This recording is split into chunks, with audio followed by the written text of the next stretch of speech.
Just remind me if I ever forget it. And then I will share. David, where are you from? Excuse me? Oh, sorry, I'm from the UK, from England. Okay. UK. One of those stiff British people. But I was in Zagreb 3 weeks ago. And San Francisco a month ago. And in Japan and in New Zealand? Jerry too. I was in London a month ago. The global crew. You have already connected months ago. Months ago. Okay. All right.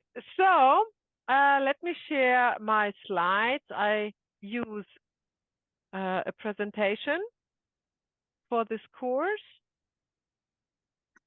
And that will all be recorded, of course, so you can rewatch it over and over again. It just takes a little while before it shows up on your screen. I can ask, do you share the PowerPoints? Yeah. So that will all be recorded. So here we are. You're able to see that, right? Okay. So we are getting some legal stuff out of the way. Copyright.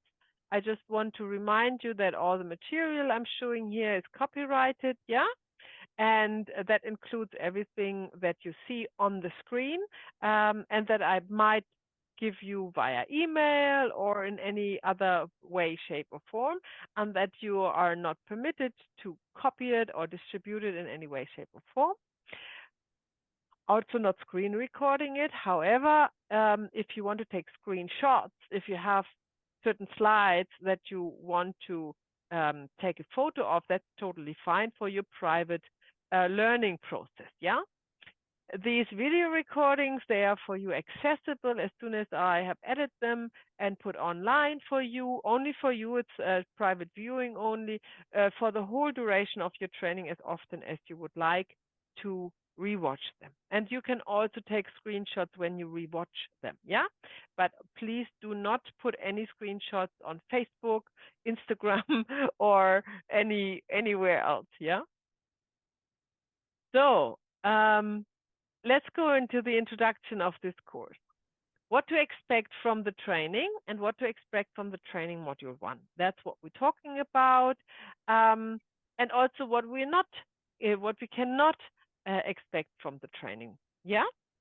So first of all, what you can expect from the training module is first and foremost to go through your own process of connecting with your family system and revealing that what is not in balance. So you can, for your life, achieve balance, and also for the 7 generations before you, and the next 7 generations, starting from your children. Yeah. So this is the focus, to have the full, to go through the full journey yourself. And then the information that you get, they can be very unusual, because Bert Hellinger was a great mind, yeah, and he wasn't just doing what's expected, yeah, he was not just it goes way beyond what we used to perceive in day to day and what we've been taught in school or anything like this, yeah. So while you're still training, it is not advised that you share, that you're singling out information and share them with people who don't know nothing about family constellation. They will not understand it, yeah? So first of all, you need to have the whole picture and have gone through your process, and then you can convincingly talk about it, okay? I would recommend to wait at least until module 3, yeah, before you use any of these information independently from this course. The first 3 modules are interwoven. They are concerned about the whole, the way Bert Hellinger has conducted family constellation and has developed the system, which is called the Orders of Love. And then it's kind of, you have a you come into a full circle after module 3. Module 4 and module 5 are can be taken or looked at a little bit more separately. Yeah. I also want you, although I recommend you have a notebook, I recommend you have a notebook that you dedicate to this training, that you write nothing else in, that you write everything that finds you important, or a question you have, or that pops out for you, or something that you hear that you want to rewatch in particular, or that you haven't grasped immediately, or that you want to ponder on. All these notes that you can put them in your notebook. But I do not want you to read while we are gathering, to write everything down while we are gathering. First of all, I want you to absorb, like, more experience what we talk about and the exercises we do. Yeah, it is not so much that I don't want you to intellectually follow. Yeah, every sentence we say. This is something that goes much deeper. It really touches much deeper than just intellectually, and it cannot, when we allow our mind to take over the lead and be permanently on their toes, yeah, and want to understand everything. So let that sink in. Because the modules are recorded, you can rewatch them, and if you have questions and your mind comes up with ideas, the answers will all be in the recordings, yeah? So take the time when we gather in person together to open up, to absorb the information rather than understand them, yeah? I hope I can describe this process appropriately, so you get the idea. Okay, wonderful. That we talked about. I have also a list of recommended books. They are also on the community side. I have sent them to you in the welcome email. There are many, many books, but just touching the surface of all books available that you might be interested in, that might help you. It's just a guide. However, the ones I really, really recommend to read are the original books from Bert Hellinger in his language, not in German, obviously, but the translation either in your home, in your mother tongue, or into English. No, because the way he uses his words very uniquely, and the way that he uses the words, they are really going deeper than just describing something. Yeah. So I think it is von utmost importance when you want to understand the method of Bert Hellinger's family constellation, and you want to apply it in your own life and also help others with it, that you feel the vibration, yeah, that are coming through. Secondary literature is fine, but first Bert Hellinger books, yeah, and then after a while secondary literature, yes. And also the videos, they are linked on the community, training community, in the general chat. There are Bert Hellinger videos linked, so the trainees, myself and other trainees, they are see on YouTube some interesting videos, and then they link them there. So it's like a little bit of a video library already. This is the same. Although they are old, they are fuzzy, they are probably translated from different language, but still, you still understand the way that he looks at things, and that will enable you to do the same when you do family constellations. Right, so here we are. Let's go into our first training module, the Orders of Love. The Orders of Love is a translation, because of course Bert Hellinger's language was German, and he has this system that he has developed called Die Ordnungen der Liebe. And this is the literal translation of it, the Orders of Love.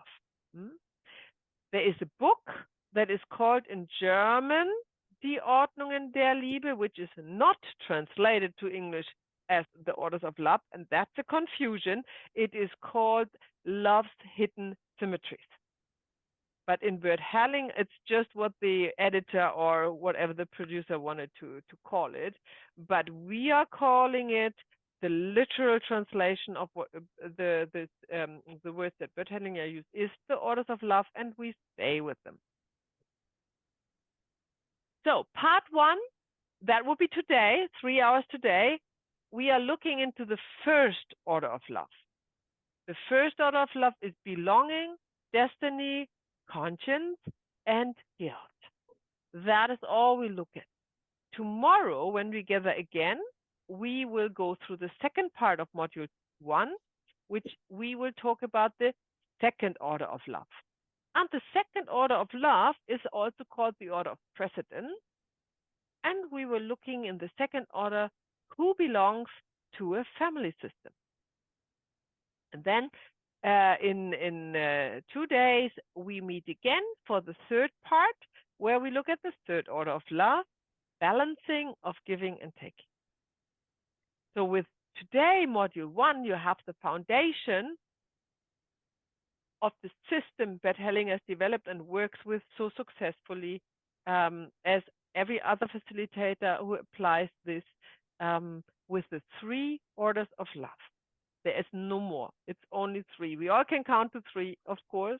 And you will see the number 3 appears a lot. So it's not like you don't need to learn a complicated mathematical equation or physics equation. We normally only need to count to 3 when we have to remember everything about facilitating family constellation. So today, the first order of love is belonging. We call this order belonging. And in while we are looking at the orders of belonging, we will also look at the construct or the system or the philosophy of Bert Hellinger, how he tackles destiny, conscience, and guilt. These are aspects of human nature, if you will, that has a great impact on their behavior and also on a family constellation. So first of all, family system. We have to define what is a family system, because that's what we work with. Right? Then we have to look at belonging, meaning who belongs to this family system. We look at conscience. What is the personal, the collective, and the spiritual conscience, and what does this have to do with family? And we will also look at destiny, common destiny, and we will also discuss free choice in the light of destiny or destined life situation. And very important, we have to look at the background or what lies behind guilt. And when we look at guilt, we have to look at fear. And when we look at fear, we have to look at death. So that's what you can expect, what we go through today. We will just touch on death because we have in module 4 a whole day where we look at it, because it's very important. So we just browse it here at the beginning. Right, family system.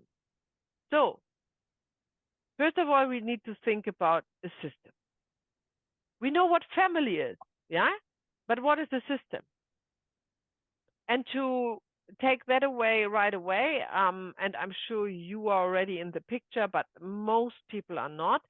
A family constellation, as you know, but many, many people still don't understand the difference, has not to do with the family. It is a misconception, yeah? And it is so weird. We still say family constellation because it is just a term that we use, and we don't want to change it. But we always need to explain what it is, because it is not father, mother, child, and they don't need to gather together, you know, and show us how they interact.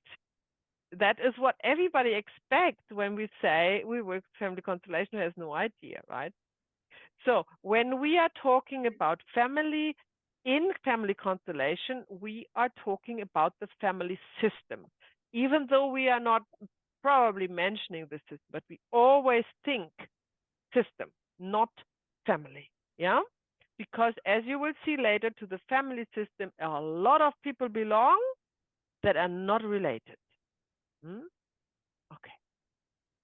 So before we actually go through in specific what is the family system and who belongs, let's discuss first what is the system and why this is important. You all know that fields are existing everywhere around us, right? And I'm not talking about the meadow where the cow is grazing and the birds are singing. I'm talking about energy fields. Fields of energy and or fields of information. They are all around us. These fields are existing like a lake, or like it's like a natural phenomenon, but they are not organized. They are chaotic in nature. These fields are not providing anything. It's like I like this example from a hard drive of a computer or disk that is not formatted. Yeah. You think, oh, well, I have a hard drive, I can work. But no, you can't, because it is not organized. You need to format it to organize it. And that's exactly what a system is providing to a field. So the field is chaotic in nature, disorganized. But if it becomes organized, it becomes a system. And with the system, now everyone can work, including a family soul. Yeah. So a family system is from the field, let's say the field of all humanity, is this piece taken out that is organized through orders around a certain person. And this certain person is the center of the family system. And everybody else who belongs to this family system is like satellites around them. And they belong to the family system because they follow and fall into a certain order. Yeah, through different either actions, destiny, or blood relationship, birth. Yeah.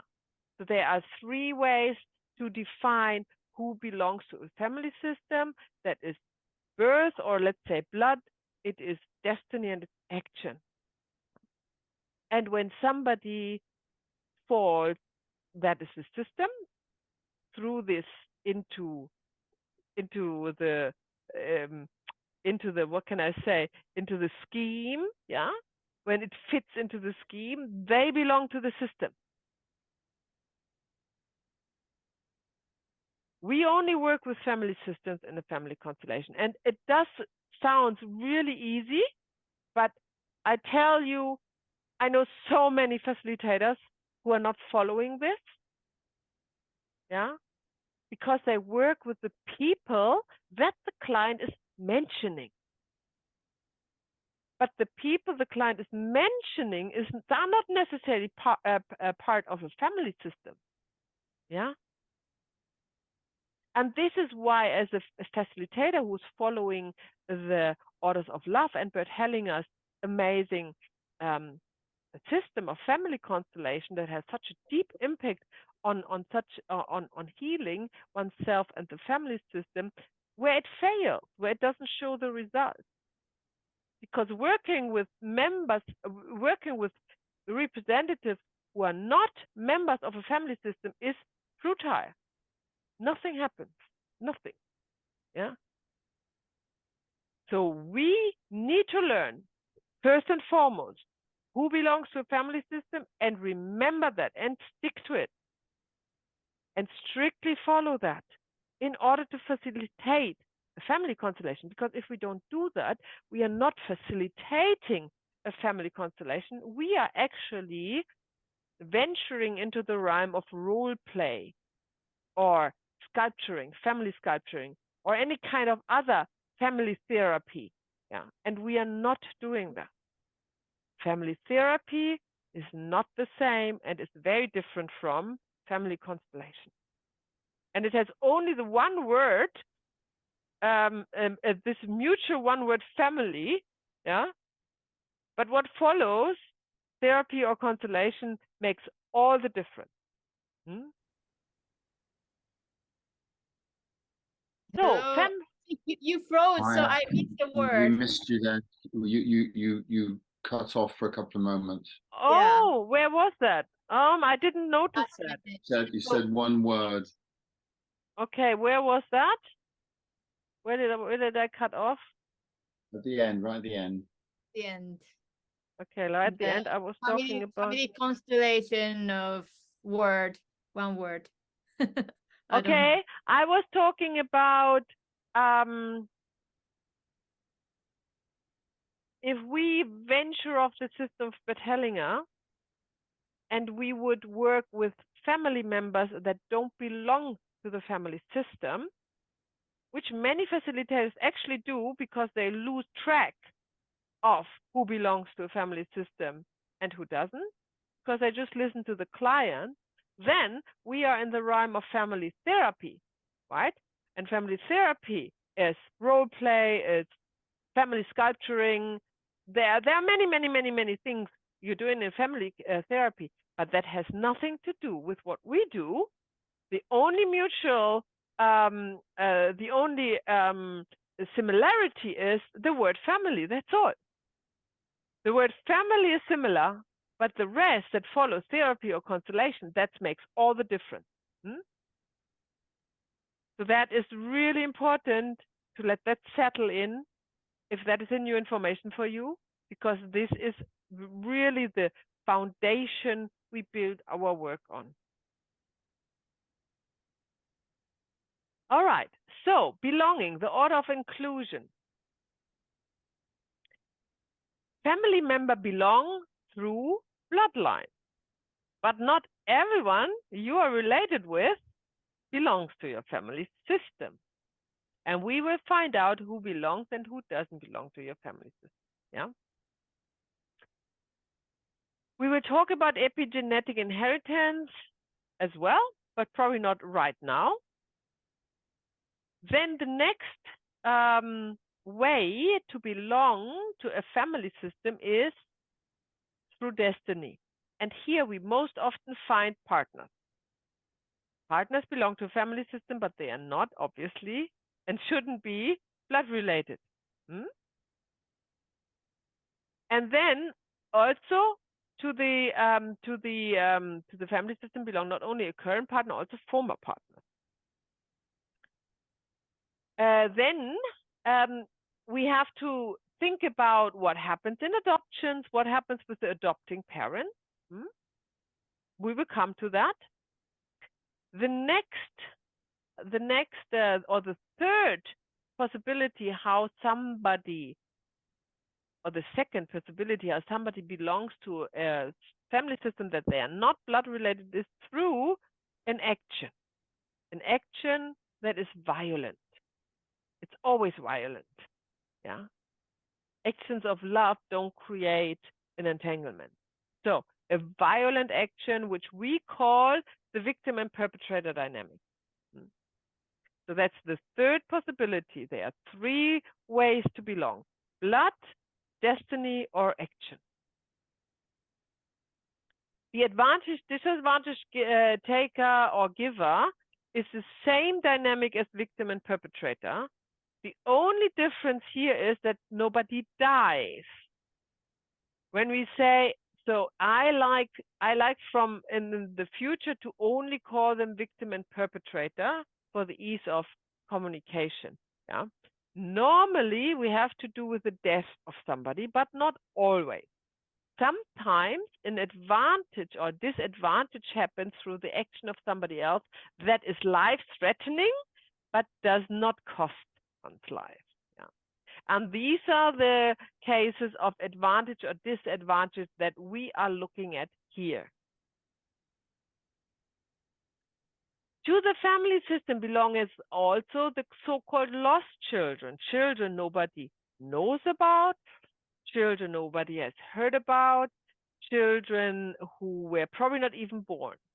So that is also important, that we are not only working with, let's say, in a family with 3 children, we need to include those who are not mentioned because they don't live with them. For example, if they have given away a child for adoption, that's one of the examples. So they all belong to the family system. There are some forgotten and dismissed children as well, or however, it doesn't need to be children, other family members. They are by blood belong to the family system, but nobody talks about them for several reasons. We will come to that. They all belong to the family system, even if nobody has a picture of them, right? They are not gone. They are still there, and they need to belong. They have a right to belong. And death is not terminating the right to belong to a family. So it has the soul is continuing on. We see that in family constellation. That's how we work, and that's why Bert Hellinger called the family constellation auch the movement of the soul. And this is why we can go back 7, sometimes even more than 7 generations, because the soul movement is still present, because they live outside of time and space. It is always there, accessible. We watch them, we see them in representatives, we see how they move, we see how they heal. So for us in our work, death plays no role when we look at who belongs to a family system. Maya, can I ask a Yes, question? Misha. Yes. So in the previous, I didn't quite understand that advantage, disadvantage, giver, receiver, that. We will come to that. Okay. Yeah, we will come to that in greater detail. Yeah, just bear with me. Yeah, sure. Okay, so family members are related in the direct bloodline. Family members who are related in direct bloodline belong to the family system in 7 generations. And that is not just a number that has picked randomly or because it's kind of biblical. It does show in family constellation that that is the case.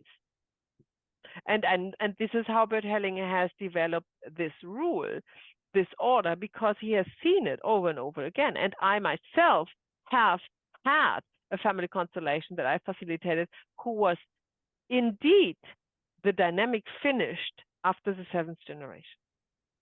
It was very interesting to see. It was clear that for the family system, they drop an issue when it hasn't been solved in 7 generations.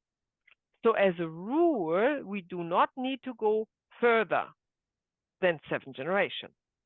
However, there is no rule without exemption. So that could be this one odd situation in a family constellation that we do go back further than 7 generations. But of course, I'm teaching you the rule, not the exemptions. And when they come up, then you would know anyhow how to deal with it because you're following the same principle. Destiny relationship are partner relationships. They become a partner or they meet, and we think it's random. They meet on Tinder or some whatever. It's still destiny, it's still destined to meet. It is clear that it is destined. Every partner you meet is destined to meet. This is on some level of existence. Don't ask me on which. They have met on a soul level and decided they want to come together for a certain learning. They want to learn something from each other.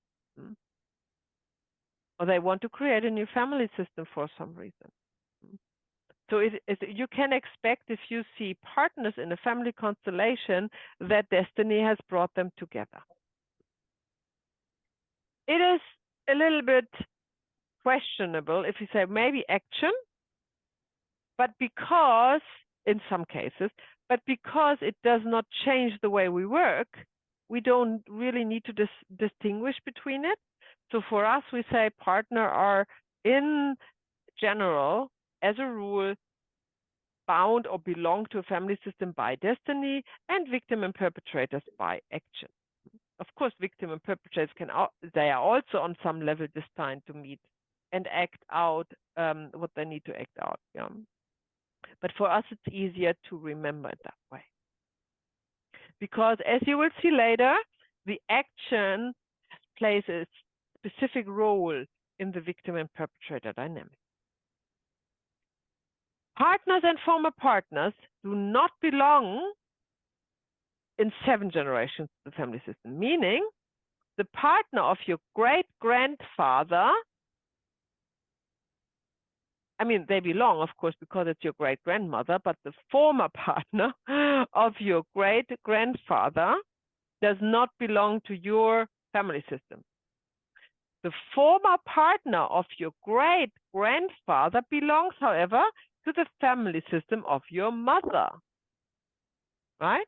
Because for your mother, it's the 3rd generation, and for you, it's the 4th generation.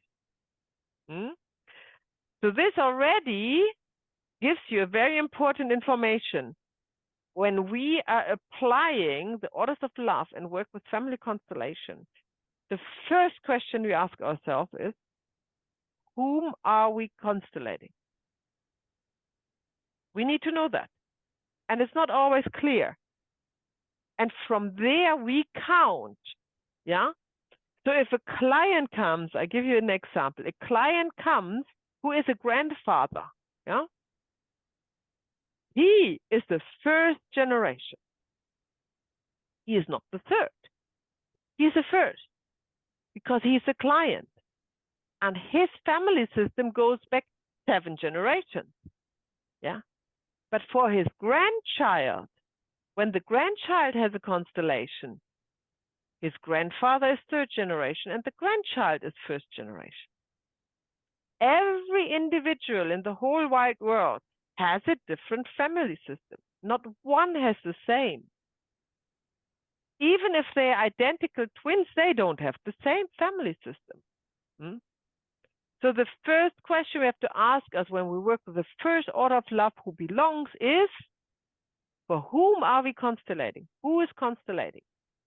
And then we can count 7 generations from there on. So this is always the 1st generation.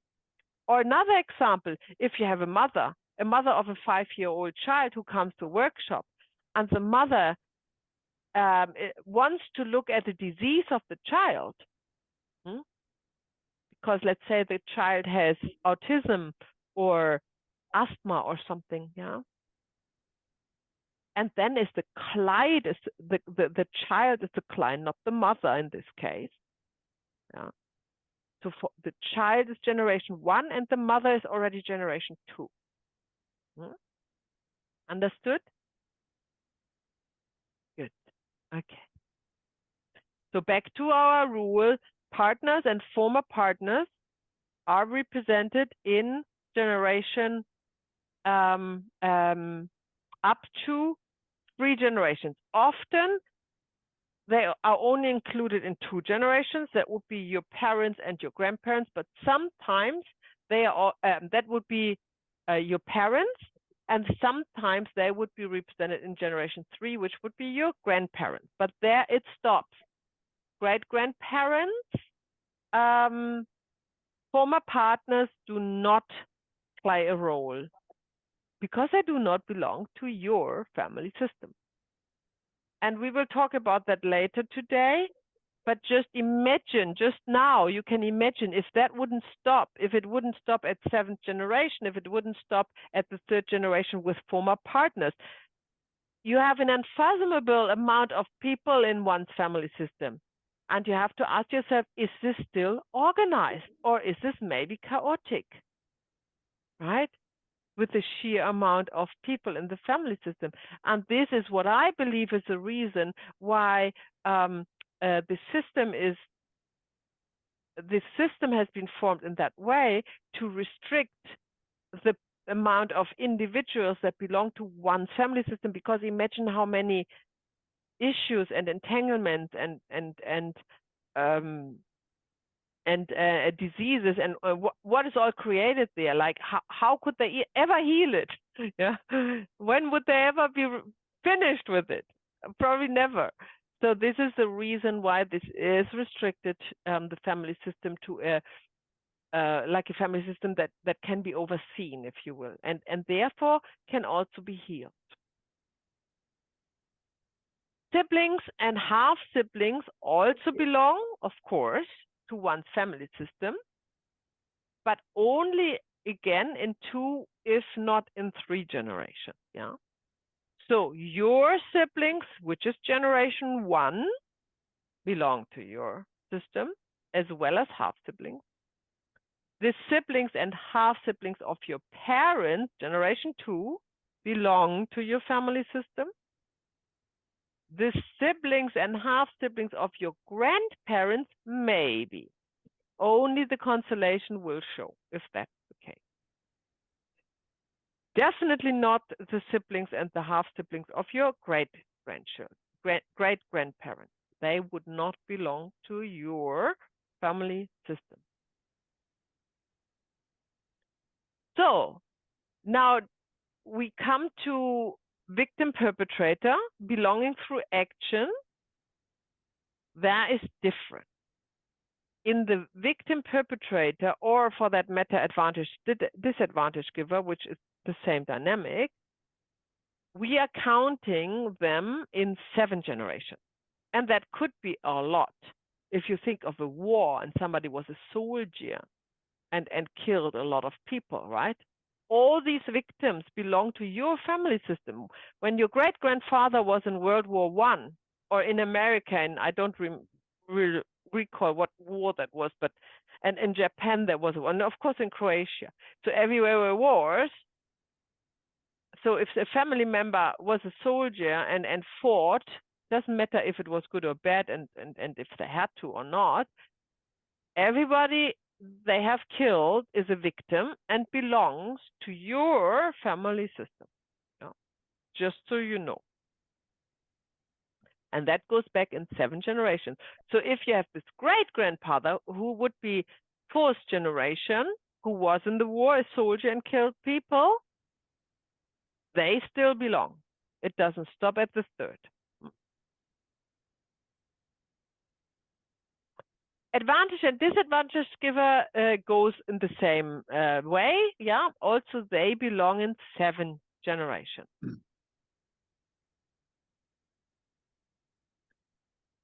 So we have now looked at who belongs through blood, destiny, and action.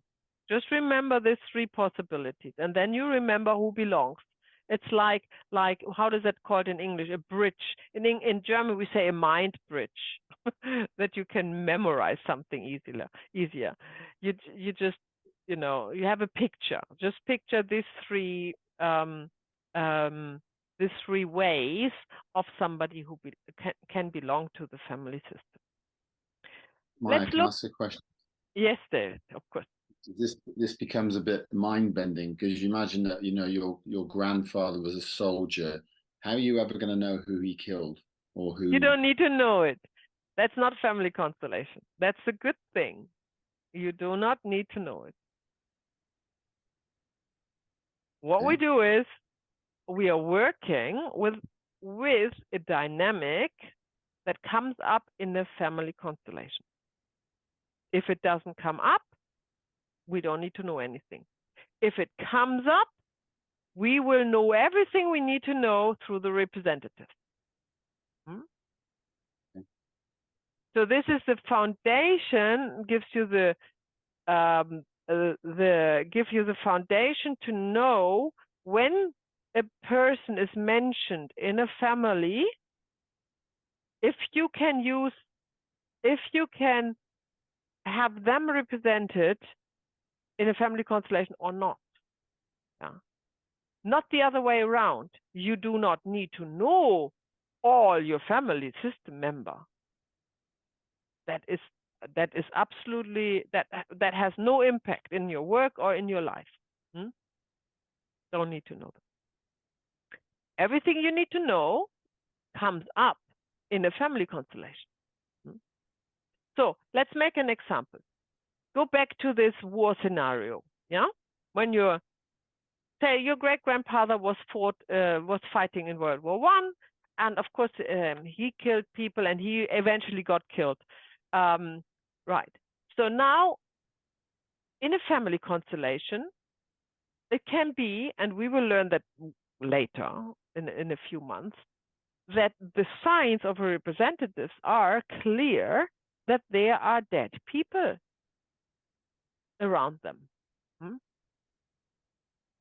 And then we would ask representatives to represent these dead people. But we can only ask representatives to represent these dead people, yeah, if we know they belong to the family system. Yeah. And we know they belong to the family system because we know that this person has killed them. And why do you know that? I teach you that, right? There are clear signs. How do you know that that happened? You do not need to know. You don't even need to know if it was the 4th, the 5th, or 6th generation, because they all included all the way to the 7th. You don't need to know which generation it was. You don't need to know if it was this great-grandfather or even somebody older than that. That is not necessary for the success. And that is actually the difference, and that's probably, I probably pop that in here. That is the difference between the old family constellation and the new family constellation. Bert Hellinger started with what he then called the old family constellation. That was the first 20 years of his work from 1980s to the 2000, about there. He was asking the people, the clients, about their family history. And then they are required, before they come to a workshop, to find out as much as they can. Some still require that from their clients because they have been taught this, you know, this the old family constellation. So you make an actual list of a family tree, and you ask your parents and your grandparents. You try to find out as much as you can, right? And then all these information are used then in a family constellation, that you have representatives for all these family members. And then you observe the family members, and then you find out where is the imbalance. Yeah. That is the old family. And you needed the information for that, and you needed a lot of people to represent. And you had like big groups representing, yeah, obviously. But then, after he worked 20 years like this, he discovered that the people, or the representatives who are needed, that's only a few normally, 3, 4, 5 people, they move on their own and the rest doesn't. So then he found out that he doesn't need to place all the family members. He can right away place the representatives who are needed.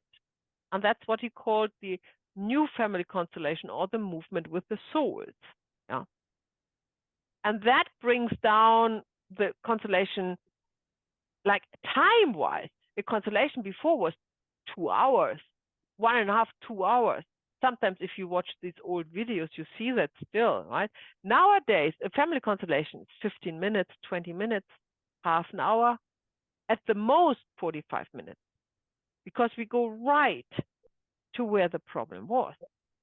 We don't need to go through all the generations and find our way through. And I only teach you the new family constellation. I'm not teaching you the old one. So therefore, you don't need to know what was happening in your family. You don't need to know anything. If it is important for your healing process, it will show.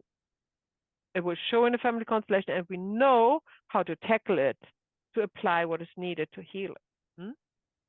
Okay. The same applies for partners or former partners. I mean, you know, of course, your partners and your former partners. That's, I suppose, most of us know. But how do you know former partners of your parents? They might never talked about it. Or how would you even know former partners of your grandparents? Right? But we don't need to know, because in a family constellation, if this would be the issue, a representative would act in a way that you, after the training, know, aha, this looks like a former partner of them. And we never need to ask our parents, and that would be probably embarrassing, I don't know. We never need to ask our parents if they had like a former partner that they never mentioned, that caused some problems. The good thing is about family constellation, especially the new family constellation, it all happens on a soul level. We do not need to talk in real life about it or to anybody. The souls are moving with our appropriate work. And then the same goes, of course, for victim and perpetrator. Yeah? So, victim and perpetrator, they are also bound by destiny. I said that before. But, however, we call them bound together by action, because this is really the act of this impact, this violence that happens there, that allows somebody else from another blood family system to come into yours, right? And vice versa. Let's say a perpetrator from another family system becomes part of your family system because he has killed some of your family members, maybe in the 5th generation, who knows, yeah? But this victim, your family system in the 5th generation, this victim belongs to the family system of the perpetrator as well. Yeah, that goes both ways. This is why it has indeed a deep impact to even accidentally take somebody's life. A deeper impact than we think it would have. Because there is this emotion of guilt and shame that comes with it. And even the hardcore, I don't know, murderer or killer that you see on Netflix, yeah, where you have the impression, oh, he just kills every day a person, he doesn't care. Yeah. On the soul level, that looks different. If you see a person like this represented in a family constellation, you have a completely different picture. Because every perpetrator feels guilt, and every victim feels shame. And sometimes this is vice versa, right? So either or is always present. And that is what creates the entanglement between the family, between the two family systems. That is what we call an entanglement. That is what brings them together, and one becomes part of somebody else's family system. And that's an order, so that's a natural occurrence, yeah, for good reasons, which we will see. There's nothing scary about that, yeah. They are not haunting you or something like that. They're just part of the family system.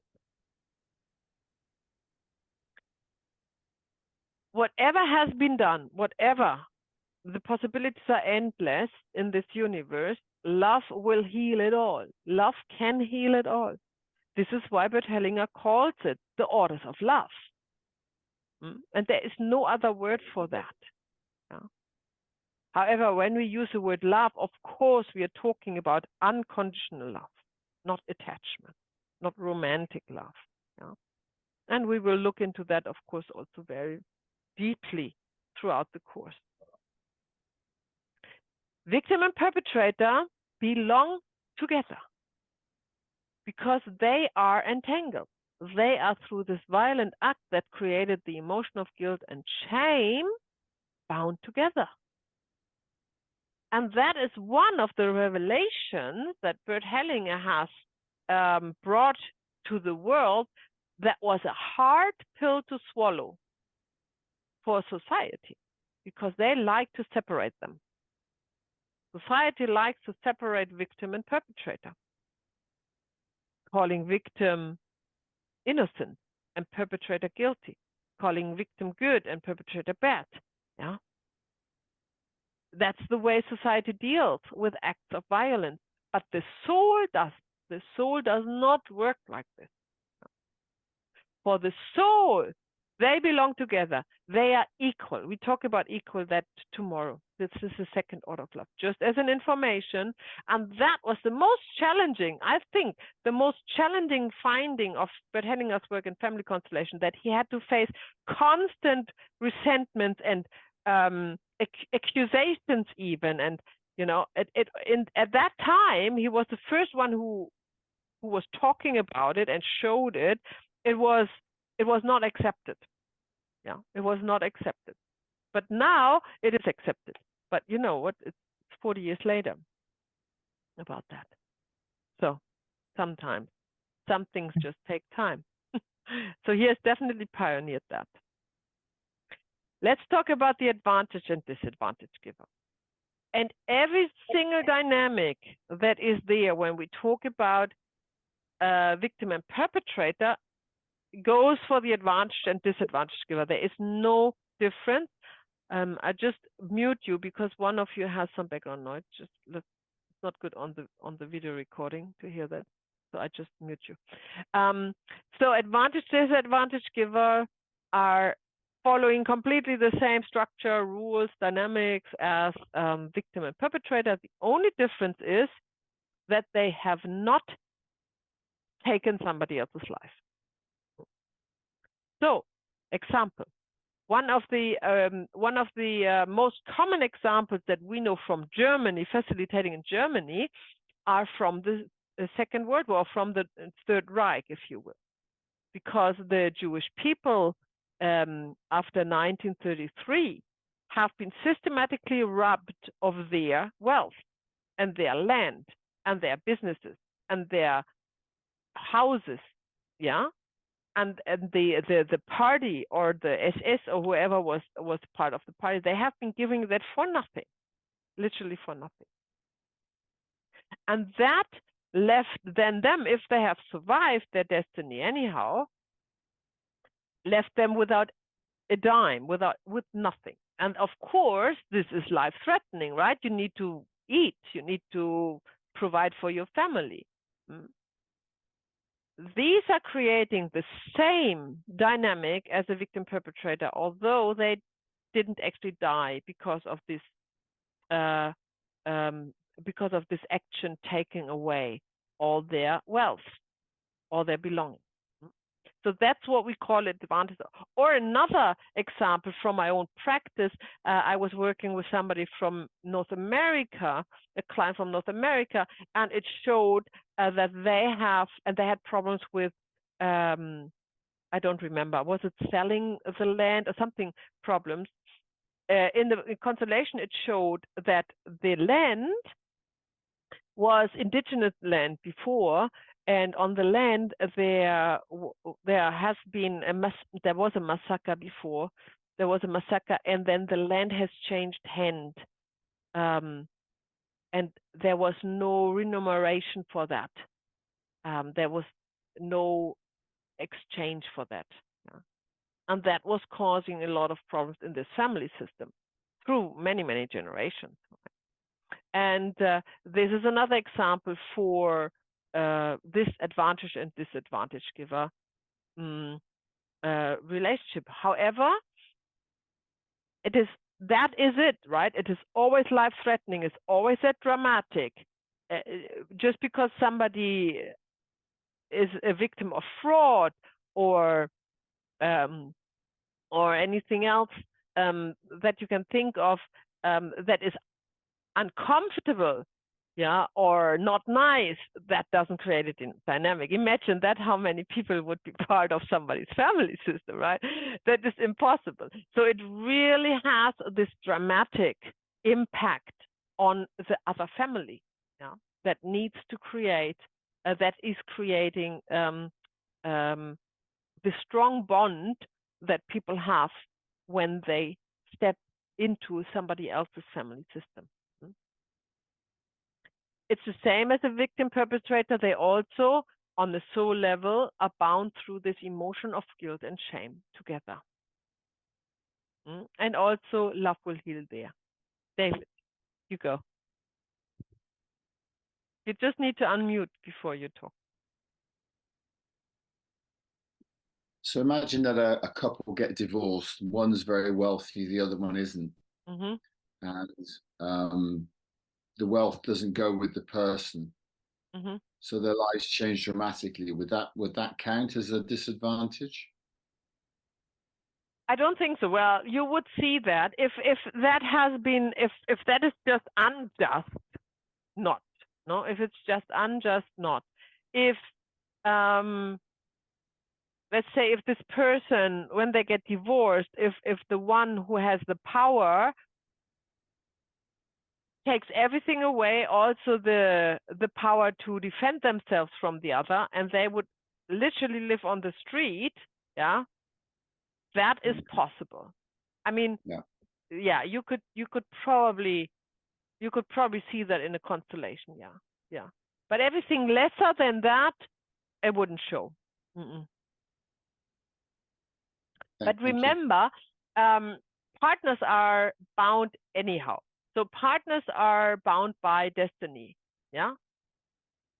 So you wouldn't need to look for the action of the divorce. They are already both part of one's family system. So we need only to look at the advantage and disadvantage given situation between two people who are not already part of a family system, of the same family system. Also, same as victim perpetrator, they belong together regardless what has happened on a soul level. Because they are bound together, they need to be together as well. And that is the healing step in a family constellation. As you will see over and over again in our practice workshop, in our open workshops, this dynamic is over and over. You will see that is the healing movement. So I have a little animation here for you. So your creative mind can also kind of grasp the first order of love of belonging better.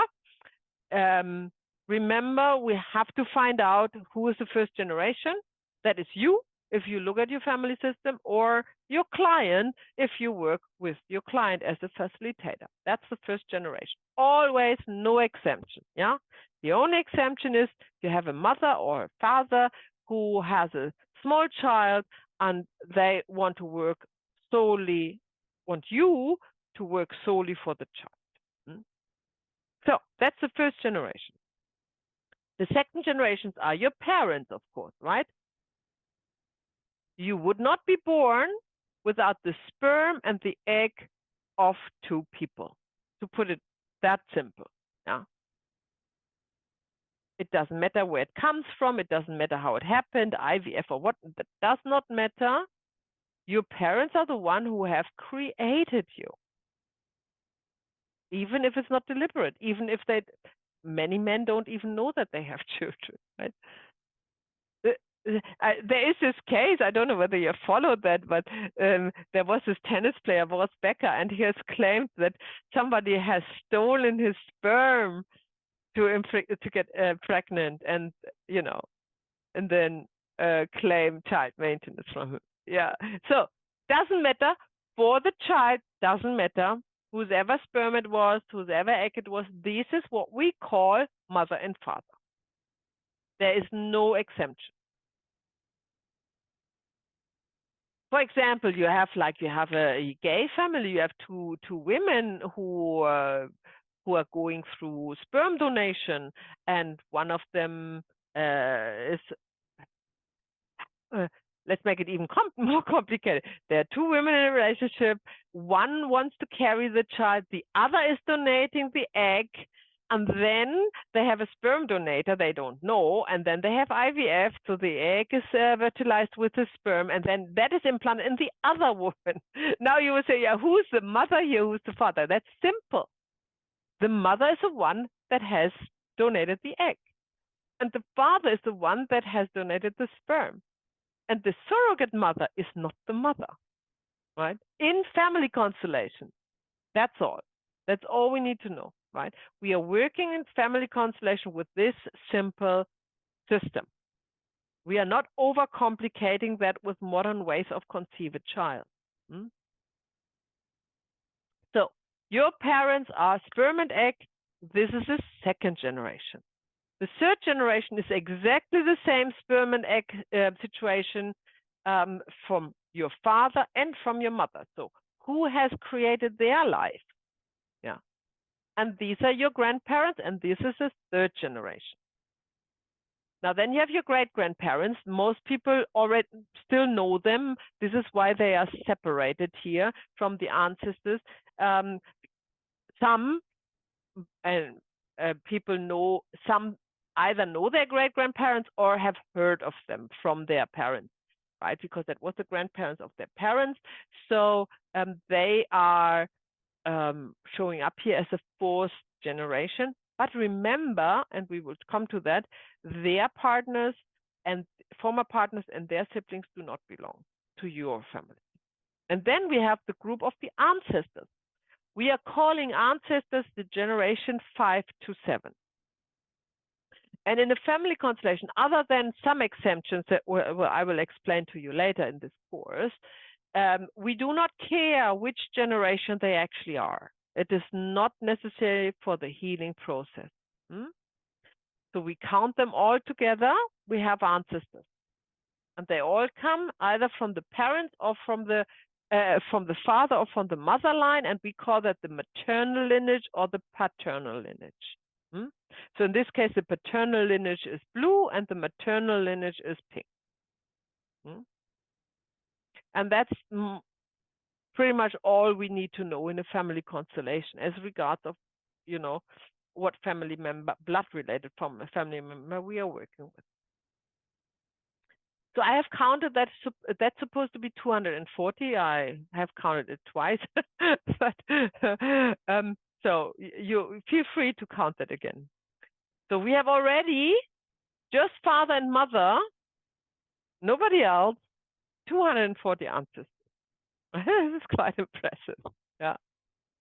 So then we have the source. That is sometimes overlooked. The source belongs to the family system, the source where life comes from. And that, that is very philosophically, what is the source of life? We don't need to know it. You can call it God, if you will, or God soul or God head or whatever it is. In some constellations, they need to be represented. It's not the rule and doesn't happen very often. It will certainly not happen when you start, but for experienced facilitator over the time, there can be a constellation where this is important to have the source of life represented. Now, so the source of life does count to somebody's family system. And we all have the same, of course. So that's not individual. Right. So now, what we have here is in yellow, the siblings. And the siblings include also half siblings, right? So as long as one is blood related, one partner, they belong in the first, that is you, in the second, that is your parents, and in the third, your grandparents' generation to your family system. Not always the grandparents, but definitely the parents. And then we have the former partners as well. Partners and former partners. They belong to your family system when it's your former partners or your current partners, your parents' former partners, and your grandparents' former partners, not the others. So do not look in a family constellation for a former partner dynamic in your great-grandparents. That would be wrong, because they don't have an impact on your family system. And therefore, they cannot be the source of any issue, and therefore healing would be wasted because there's nothing to heal. Maya, when you say partner, because I mean, if you took Prince Charles from England, I mean, before he married Camilla, she was the love of his life, but he was married to Diana. Yeah. So had they not married later in life, would Camilla have been a partner? If they were partners before Diana, yes. So is any big relationship? Any relationship that had an impact. It can also be a fling. Yeah, or it can be a crush if it has a deep impact on the soul. Yeah, you see that in the constellation if that's the case. Yeah. But definitely a partner is definitely somebody that you have shared a life with, regardless how long. with intentions to share, you know. The question is more, does a fling, a one-night stand, or a pure sexual relationship for a time, does this count? That's more critical. Yeah. And there's no right or wrong answer. That is, I can just say you see it in a family constellation, if that is the case. I remember with Sophie Hellinger in the family constellation, we had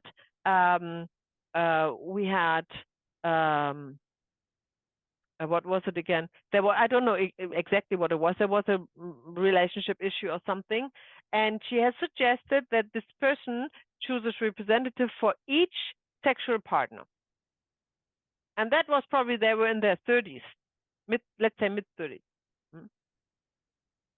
And she really had a hard time to think about who that was. I mean, you do the exercise. Think about every sexual partner you had in your life, and then have them all represented. And it was a completely normal situation. And there were already 15, right? 15 you can easily count. And then she said, well, this is, of course, overwhelming. How can be a new relationship be happy with all of that? But I have to say, not in every of the representative you could see an entanglement, right? It's just the sheer amount of representatives was overwhelming, not their soul connection. So for me, it was obviously to observe that just a few out of them were part of the members, were part of the family system, and the others not. And why that is, you don't need to know that. You see it because the representatives will show it to you. You just need to be observant and not assume just because they had sex, they belong to the family system. Or on the other hand, if somebody lives with a partner, they never had sex because they didn't want to have sex before they marry or something for years, and then they never had sex and then they separated, that maybe has a very strong impact on the family system if something is imbalanced there, right? So that's not a rule. I would never say that's a rule. I would just say, look at the family constellation and see. The only rule you have is do not look at former partners in your great-grandparents or your ancestors. That's what I can guarantee you. That would be wrong. Yeah? Then we have the red. Yeah, other question? Michelle? Yeah, I have a question. So what happens in the case where either but in the bloodline or destiny, partners, that they, someone also committed action that made them either victim or perpetrator? Good question. So yep. So that would be then a victim and perpetrator within the family system, within the blood-related family system. Yeah, and that's a very good question. They are the first order of love just says who belongs, so they belong anyhow through blood. So they do not extra belong through victim perpetrator. The dynamic you will see when we work with dynamics will be different. There will be the victim perpetrator dynamic will be more important than their blood relationship. And there are also some specialities in this that I will talk you through much later in this course. Yeah, so in terms of representation, so it's just, we don't separate them. It's just one. Yeah.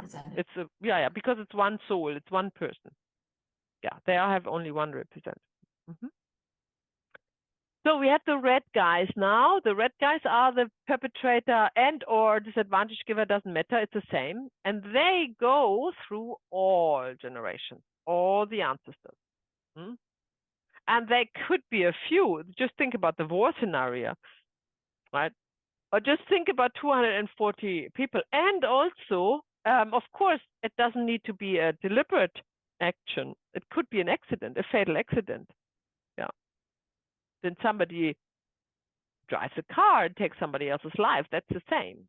Yeah. It doesn't. It's not the intention that creates the dynamic. It's the act of taking somebody's life. It's creating this entanglement or this belonging, I have to say, in this. Yeah. So now that we know who belongs to the family system, and that could be, of course, exceeding 1,000 people, if you look at all of this, yeah, easily. So that's already a big family system. And the good thing is we don't need to look at every single family member to go ahead in life. It's often 1, 2, or 3 deep wounds that the family soul is still carrying that needs to be addressed to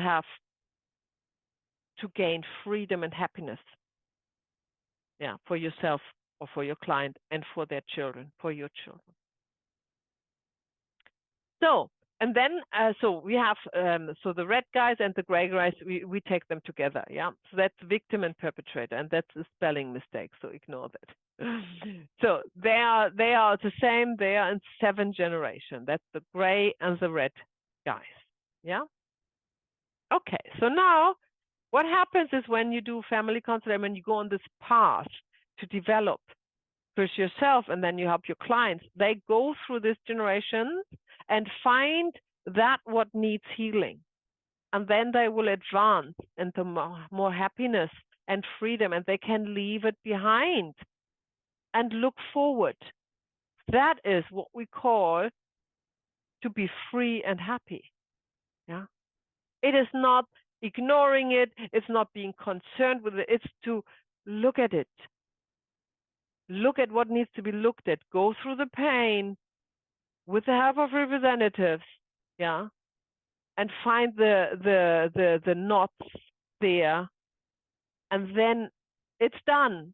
You don't need to do anything, and that's beautiful. The souls are moving with every healing. They move. You don't need to do anything. You don't need to take supplements. You don't need to pray. You don't even need to meditate. You don't need to talk about it. You don't need to sacrifice something. You don't need to do anything. It's done. It's done, and this is why we love it. That's the magic. It is just done. Yeah. As if it has never happened, right? And then even if somebody in the 5th generation has lots of victims left behind because they were in a war or something, yeah, still that can all be left behind once it has been acknowledged. Right. So any questions to who belongs as far as we have talked about it so far? You good? Okay. Let's move on and look at what we call the lost children. So, of course, children belong to a family system, yeah? But when you work with the child, that's 1st generation. If you work with the parents, yeah, then the parents are the 1st generation. The children would be the next generation, the future generation. They are not counting towards the 7th generation. There would be probably the 8th, if you will, but counting backwards, yeah? Or forward, if you will, or -1, or however you want to call them, right? They're not taking away from the 7th generation that belong to the family system of your client, even if they have children or grandchildren. Then there is a phenomenon of the lost twin, right? I don't know whether you have heard it. It's actually not. It's actually I just researched this recently, and the more common term is the vanished twin. Have you ever heard of that? The vanished twin. Ah, yeah. Okay. So that's interesting, and you see that in family constellations that there is a number around about every 10th pregnancy is a twin pregnancy. But every 1,000th pregnancy is ending in birthing twins. So in between having, sperm and egg situation and 2 separate clumps of cells form and become 2 separate embryos, and then one dies or vanishes, yeah, at any stage, before the mother noticed, before ultrasound noticed, before anything, yeah.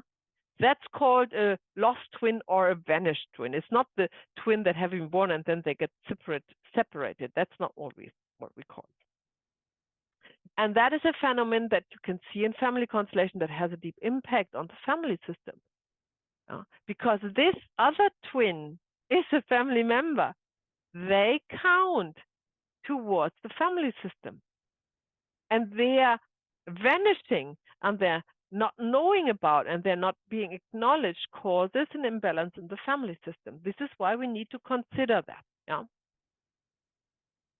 We have, especially in former generations that think 100 years ago or so, a special needs child was hidden. They were ashamed of it. They were locking it up in a basement. Nobody knew about that. They maybe had 10 children and one was not right, and then they hid it. That was common practice. These cases come up in a family constellation because they belong. They belong to a family. Even if nobody knows about them, even if they had if nobody was memorizing them, right? So that's what we call also a lost child. Children who are given away, there are still cultures, and sometimes I'm having clients where it is still common in the culture that, let's say, the parents have 7 children, that they at least give 1 or 2 of the children to relatives who have no children or lesser than. These children, they belong, of course, still to the family system of origin, even if nobody knows about them and nobody talks about them. The aborted children, they have a great impact on the family constellation. They definitely belong. And also here, they not only belong through blood, but also through victim and perpetrator dynamic. So that's one of the questions, Michelle, you had. So that would be one. An aborted child is always these 2 dynamics, but they don't not clashing. When we talk about belonging, they either belong as victim perpetrator or they belong through blood. That doesn't change the way we perceive a family system per se. Miscarried children as well. Miscarried children belong to the family system, and they also come up in family constellations a lot because they are normally not accounted for. Aborted children more because there is this feeling of guilt and shame, where we create a victim-perpetrator relationship. But miscarried children, not so much sometimes, but not very often. But they belong to the family system they would have been born into. So of course, the same with the stillborn, right? This is already a born child, even though it hasn't lived. Every child who dies, regardless how early, how young it is, belongs to the family system. So you get the picture. Every child belongs to the family system that has been conceived. Where egg and sperm have met, and we will talk about that later. We normally start to see them as part of a family system from week 4 or 5 on, about the time when the heart starts to beat. So it's not every, although I just remember one constellation where actually a fertilized egg through IVF also belonged to a family system. So that's interesting. So it can actually go that early. As soon as new life is created, as a rule, counts towards the family system. And you wonder why is that? That's kind of interesting. I see it like this: the whole purpose of life is, physical life is, to procreate and pass it on, right? Pass on life, so another soul can experience life. Without the body, that's not possible. So the most important task or intention of a family system is to pass on life. That's it. Without giving life, there is no purpose in a family system. Without passing on life, creating life, there is no purpose. So that is the first and foremost role of everybody, to create life. So once it's life created, regardless if you have new technologies for it, or it was a rape or whatever, it counts to the family system. the family wants this life, yeah, on a soul level. And if it's not acknowledged and in the right order, we talk about that tomorrow, where the right order is, then it causes an imbalance in the family, that causes a wound, and that is what the family system will remember. So let's look a little bit. I actually probably think we have already talked 1.5 hours. Shall we have a break now? It's probably the right time to have a break. Huh? Yeah? Okay, so 10 minutes. I have 5:35. So let's take the 35 and we meet a quarter to the hour back again. Okay?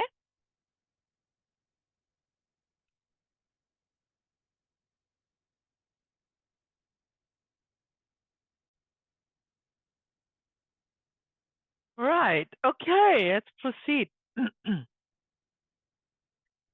So what comes to my mind in this break is that of course, this is a lot of information, and it will not continue like this. We will have throughout the training a lot more time for exercises and demonstration and have a more hands-on experience of everything. But now, at this time, we're just establishing the foundation theory, right? And because we are going, that's basically today, and a little bit, it will continue, of course, but it will be a little bit more interesting. On a practical side as we go through. This is also when all the information cannot be conveyed at once. Obviously, you need this 5 modules for it. So a lot of the questions you have will be explained later, obviously. So in order to not to get now even more information, yeah, then absolutely necessary for the first step that you take, write down the questions you have. Of course, if you have questions, if you didn't understand what I was saying, that's a different thing. But if you have in your mind, what if, yeah, this what if question, write that down. They will be answered throughout the course, yeah. So there's just the mind is leading you already astray. At the moment, the information you get is all you need to absorb. Just to make that clear, right? Okay, cool. So let's share my screen again.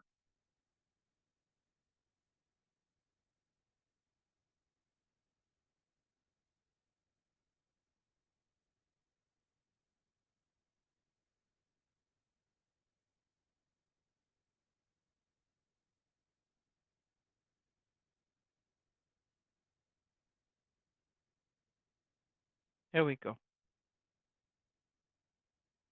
Okay. So let's look at what we have here when we talk about bound together by destiny. We are talking about destiny in the way of karma, soul agreements, or however you would call that, right? So destiny is something that is an agreement that is created in another realm that is not physical, yeah? So destiny is not that you meet somebody on the road and you say to him, okay, now we agree to become a victim and perpetrator. That has been agreed before, and then on the road, somebody stabs somebody else, yeah? Right? So that's what we mean with destiny. You're bound together with somebody else or from your family system, somebody else through destiny. Accidents, there could be actions as well, of course, but often accidents are destined to happen between this particular person. Any kind of tragedy that is causing this advantage and disadvantage, giver and receiver relationship. I know we have categorized it under action, but in this case, we are just looking at the destiny that is behind the soul agreement. Yeah.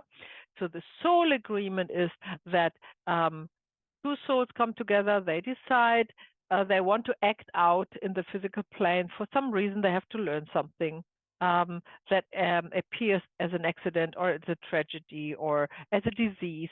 Somebody's probably infecting somebody else, you know, with a horrible disease, maybe even deadly. Yeah.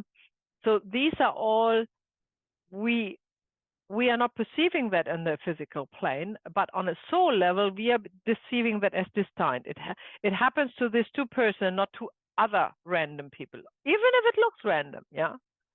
So that's what we call destiny when you talk about that. Yeah. When somebody gives up their life to care for somebody else, that's also destiny relationship.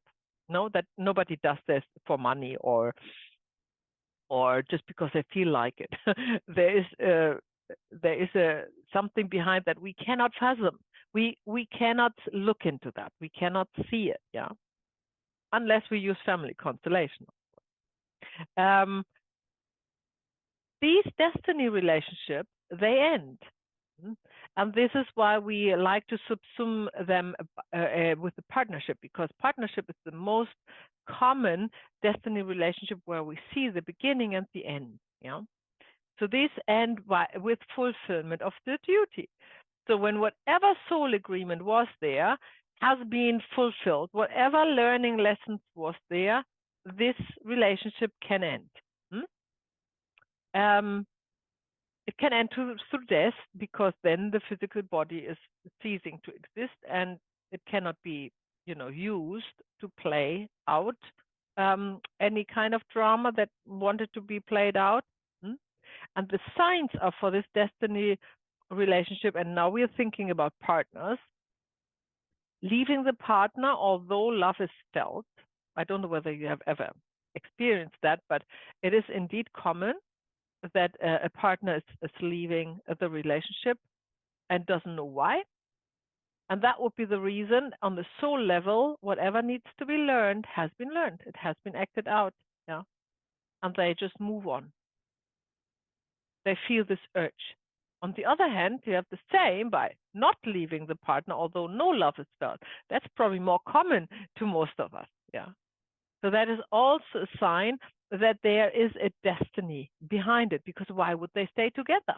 Yeah. There is another reason, a reason we don't know, that only the souls can teach us. So that's just an information. We come to that later. The forgotten or dismissed belong to a family system.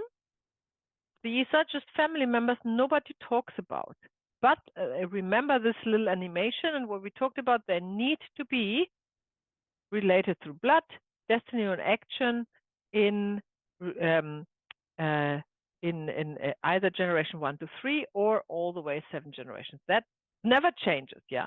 But when within these, when one family member is forgotten or dismissed within these, they belong regardless if anybody remembers them, yeah? Yeah. Often they left, or sometimes they left deliberately the family or the family consciousness. They say they want to move on. They kind of want to cut every cords with the family, but they still belong to the family system. They cannot leave that. That's other than a destiny relationship where a partner has fulfilled the destiny and then leaves. That cannot happen with blood-related family members. Yeah, they always belong, if they want it or not. They have no choice. There is one exception, and we call that the member who has forfeit their right to belong. But we're not talking about that yet. Just bear that in mind. This is the only exception. Otherwise, everyone belongs to the family system through blood, if they want it or not. Yeah, they cannot do anything about that. Some forgotten or dismissed are dismissed, especially in former generations, probably not so much contemporary, but definitely in former generations, because of sexual preferences. If somebody was gay 60, 70 years ago, they have been dismissed from the family. They have been outcasted. They have probably changed the inheritance. They probably took everything away. They couldn't inherit anything. And that is all well and good when they do that, but it doesn't change the fact that they belong to the family system. Yeah. And why I'm saying that, although you might think, oh, well, we talked about that, that seems obvious. It's not when a client is talking clients are talking about the issue and they kind of want to manipulate you. I don't know whether you have noticed that, and they want to steer you in a certain direction. Yeah, they want you to follow their thoughts, their train of thoughts or emotions, because that's what they want you to look at. In family constellation, we are completely ignoring, if you will, what the client is saying. Yeah, we are not interested in that at all. We are interested what the family system wants through the client to be looked at, because we know if we go there, the source of the problem is healed and the client will have a relief, if they know it or not, if that's what they expect or not. Yeah, that's what they came for. So just as a side note, we if the client takes you on a road, you know, on a story, if you will, and avoids certain people to mention that belong to the family system, but mentions all the time people who don't belong to the family system. For example, a stepmother or a cousin, or and they can tell you wild stories about all of that, and they want you to consolate that. Yeah, but they don't belong to the family, so you're not letting them represent. Yeah, because it doesn't make any sense. You let the family soul decide what they want to represent. So if somebody is not talking, and they will not talk about dismissed or forgotten or outcasted family members because they think they don't belong to the family anymore, you are the one who need to know that that's not the case. Yeah, they still belong. So you don't let your client kind of guide you and what can I say, tell you who belongs to the family or not, because you learned the system. We have the vanished, especially in war situations. Some men never come back. They are probably declared dead at one time. We never know if they are dead or not. They are to be considered to be part of the family system. Also, in former generations, there was a religious reason to excommunicate or disown family members, even if that's legally the case, even if they have taken the name away, maybe. Yeah, for us, that does mean nothing. They still belong, and they will have a big impact on the family soul in these circumstances anyhow. So they not only belong to the family system, they will also show up in a family constellation. I guarantee that. Of course, dead people belong to a family system, like the 7th generation, probably most likely, I mean, certainly everybody is dead already, but they can be represented in a family constellation because their soul is not dying. And the information, we talk about that when we talk about the morphogenetic field in this weekend, then the information of their suffering is stored. It's not forgotten, right? So if the body is there or not our concern, right? For us, people are not dead in the family system. They are dead. Sometimes you need to know if somebody has died or not in victim perpetrator situation, but they still belong to the family system, of course. Why they belong to the family system, as I just said, the soul is moving, not the body. Or I like to say the family system is counting souls, not bodies. Yeah. So it's always the soul that is important. Because only the physical body is dying, it's not the soul. And that it doesn't even matter if you believe in incarnation, and we will actually talk about that in module 4 a lot, or if you have other concepts, or are you some religious concept. That's all well and good. You can have that all. You can keep that all. You don't need to put that aside, or you don't need to drop that to facilitate the family constellation. But for to work with Hellinger's orders of love, you need to understand that the soul is the carrier of the emotion, mainly guilt and shame, that doesn't go away. Yeah, that doesn't die. It stays. And this is why we can only heal going back to this family member where this emotion is stuck. And of course, the family member is long dead. Yeah. But the soul is still stuck with this emotion in the, if you will, timeless realm, yeah, of the morphogenetic field. We do some exercises with that in module 4. So that's ahead 3 months, so don't worry about that now. Something that is interesting, of course, and that is also often misconceived, are adoption. Now, after you heard all of that, what I talked about, who belongs to the family system, what do you think about the adopting parent and or the adopted child? Who belongs to whom here? Just give me some wild guesses, just to make sure you're not sleeping. It's a soul contract. Say it again, Tamara. Soul contract, destiny. Or Mhm. something like that. So who is it, the parents or the, so the child, does the adoptive child belongs to the family system of the adoptive parents through destiny? Is that what you say? And the adoptive parents belong to the family system of the child through destiny? What do you think? It comes to me that child comes to belong this blood system where the child comes in.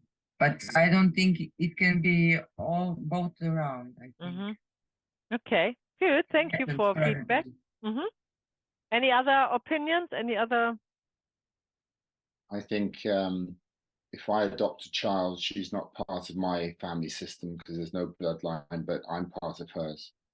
Okay, interesting. Why would you be part of hers? Because that's the destiny bit. It's her destiny to be with me. Very good. Okay. Any other opinions? Yuko? These adoptive parents are still in the system because they're kind of act on it. It's not victim or anything. It's just to make it happen. But also this, I don't know if it's I'm answering right, but she also this adopted child needs to place biological parents that never seen, or because it's a sperm and egg. So she needs to place these two that maybe they don't know, I don't know, but two, and also the adopted parents, because they're also actually involved in her life. And but I don't know, is that my answer? Okay, she we're needs to listening. We're listening. She needs to receive the law that she couldn't get from her order to bring to her family to get an order. When you say Neighbors. family, are you talking about blood family or? Blood family, yeah. To heal her blood family, she's the number one, right? Yeah. Needs to first receive love from somewhere to be Yeah. able to heal family. Very good. Yeah, that's already That's the very reason. detailed, Tamara. So just to answer the question, the original question, I go with David. David, repeat what you said. She's not part of my bloodline, but I'm linked to her through destiny. That So is I'm part of hers. That's most often the case. Most, not always, but most often this is the case. So the rule is they're actually not related and they don't create a mutual family system. And the adopted child definitely doesn't go into the family system of the adoptive parent. That would be, I have never seen that. I cannot say never, never, but I haven't seen that. Yeah, that's very unlikely. But sometimes, not always, but sometimes the adoptive parents are bound through destiny to the original family system of the child. But it is not always. So this is something you see in the constellation. You cannot expect it. What you need to know is that when you have a representative for a client and you ask them to place mother and father, they always, if they know it or not, place their blood-related parents. It's always sperm and egg. Even if they say, these are my adoptive parents, it is not. The family system is prioritizing the bloodline, yeah, for the destiny relationship. So when you are consolating an adoptive child, you are always placing mother and father, and for the reasons that Tamara just said, because the interruption of the movement of love would be right there, right there. Yeah, you don't need to look much further. And the family system knows that. The family soul knows that. Yeah. And if the adoptive parents play a role or not, that is something to be seen while it develops. Yeah. If the client says, I want my adoptive parents there, and I had actually just recently a constellation that was the case, yeah, because she didn't know her parents, and all she knew was her adoptive parents. She knew she was adopted, but she didn't want to look at her blood-related parents, not even represented in the family constellation, and that's actually normal, because there's this deep trauma, of course. Still, for you as a facilitator, you know these are the parents because you said choose a representative for mother and father. Yeah. You can then add the representative for the adoptive parents if you wanted to, but you don't have to. Yeah. Was it a question, Michelle?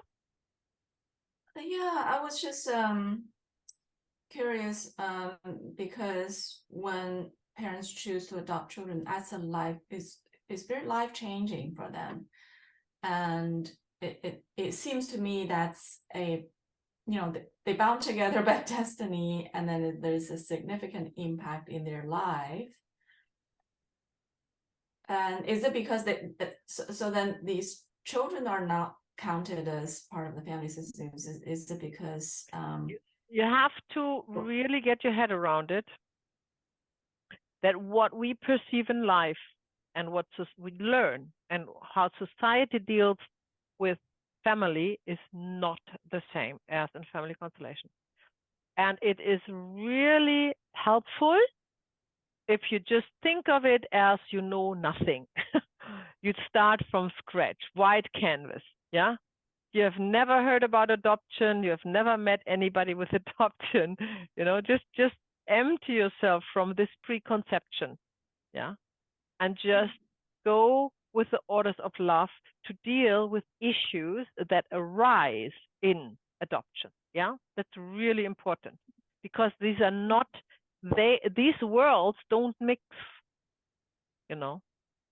And this is why, otherwise, if what we perceive and if we take that for granted, what is going on around us emotionally and you know, there we could heal that in the same way, obviously, but that doesn't work. It only works if we go with the soul movement of our family members.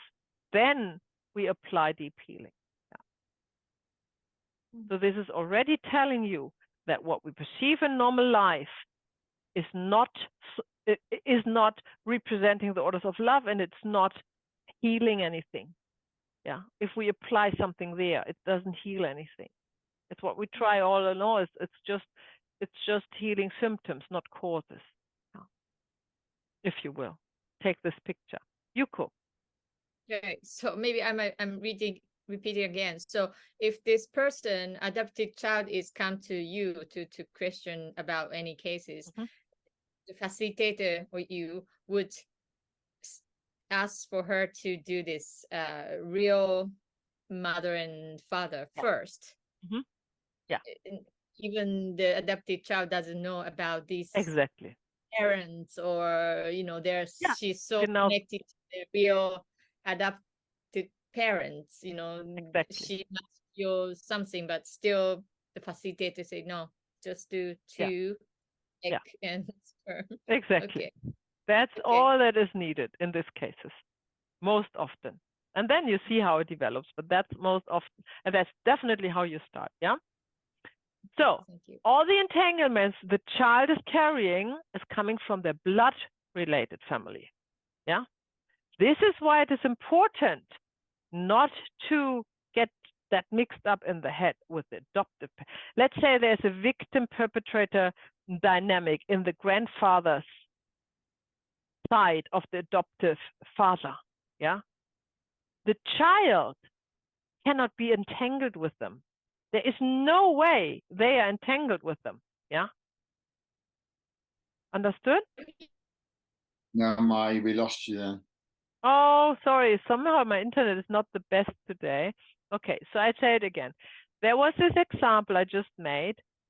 Just picture the client who was an adoptive child knows about a murder in the family of the adopted father.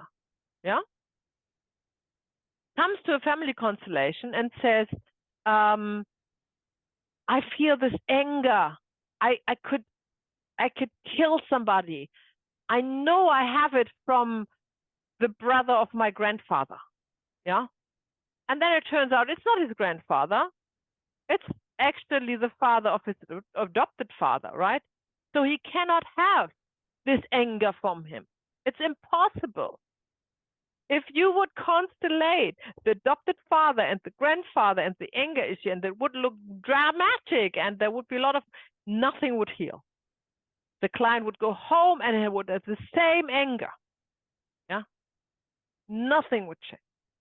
Everything would change if you put his real father there and his real mother and see in their lineage, paternal or maternal lineage, who is angry. Yeah. And then you see with whom they are entangled. So this is when it becomes important to not go with the adoptive family. Understood? Okay. So,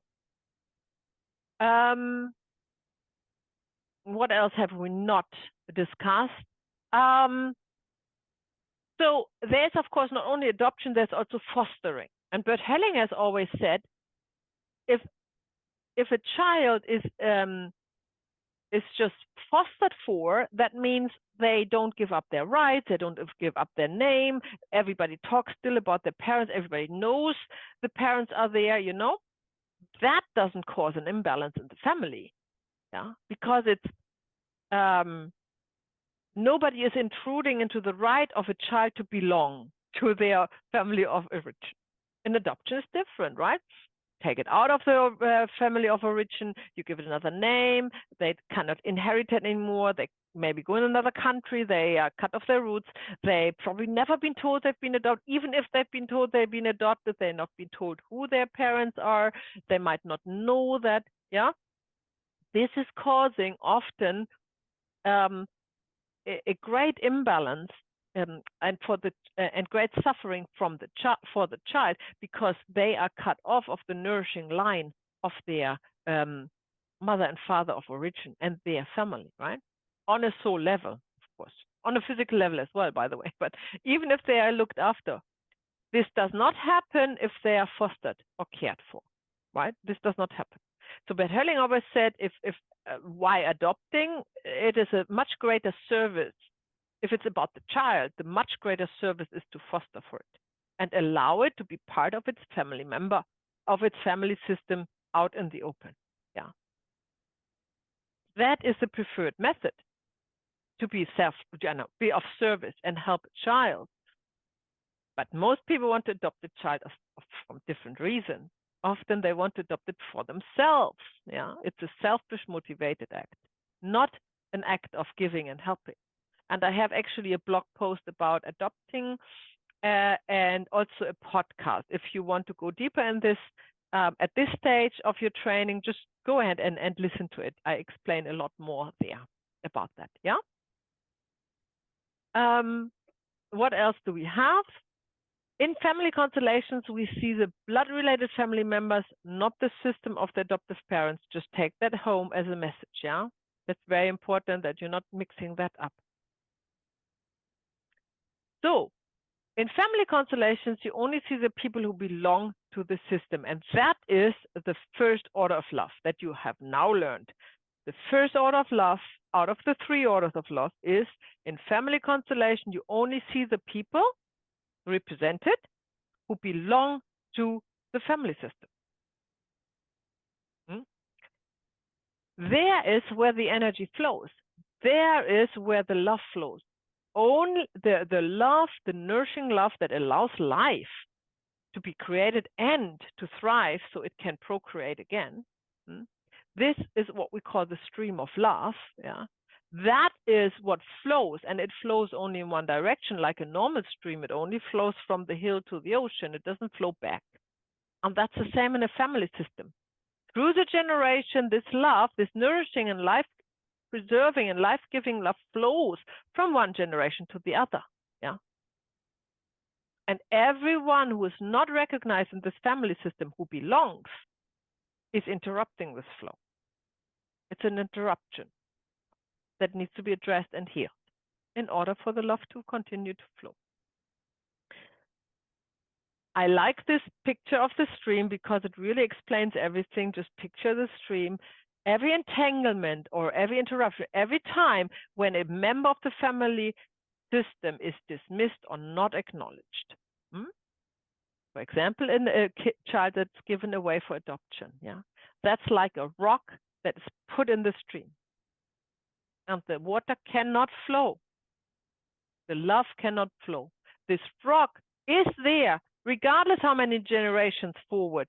It is still there. It's still blocking the stream, still blocking the flow of love.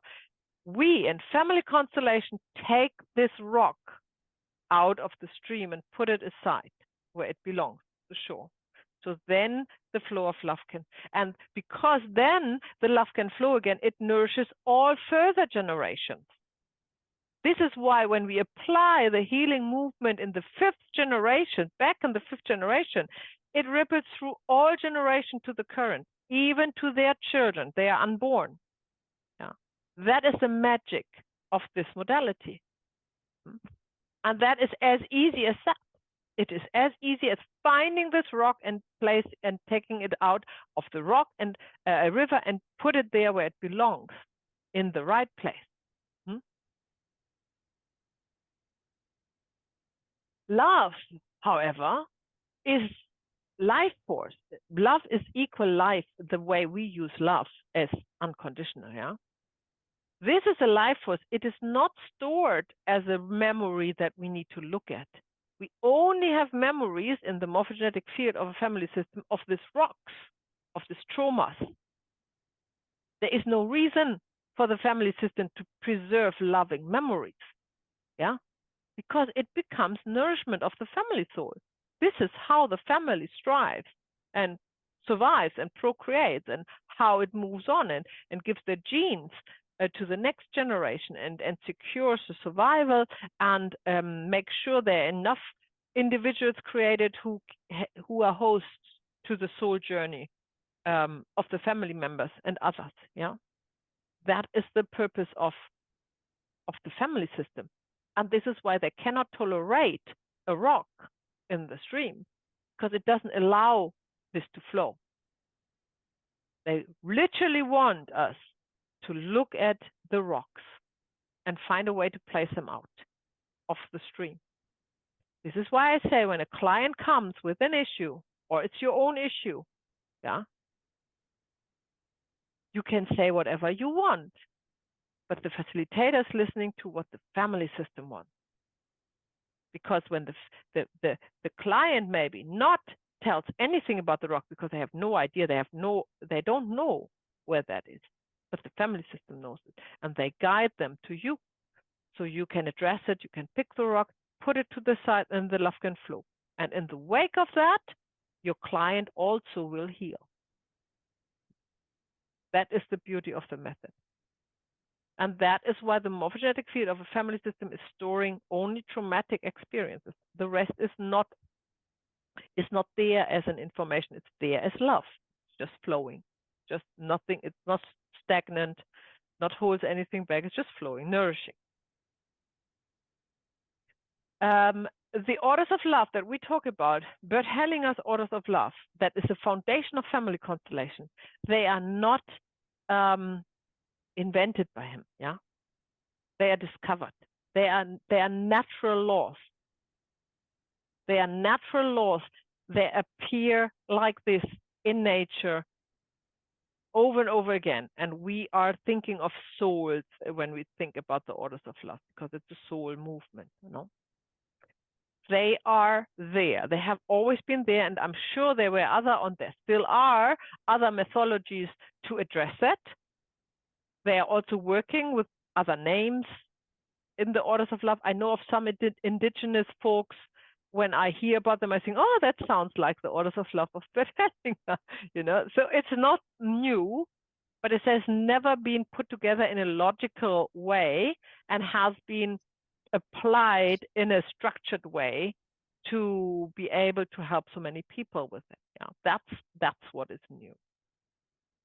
I talked about the new versus the old family constellation. Remember, the old one was where every single family member needed to be representative, and you needed to have all the information about your family. That's the old one. We don't do that. We are doing a new family constellation where we go right into the meta. So we often don't need more than 3, 4, or 5 representatives in a family constellation. Yeah. I have created this term, the next family constellation, then because we are all evolving, the field is evolving, everything is evolving, and there are new methods to constellate. For example, the virtual rhyme. Yeah. But Hellinger has never had that in his lifetime. Yeah.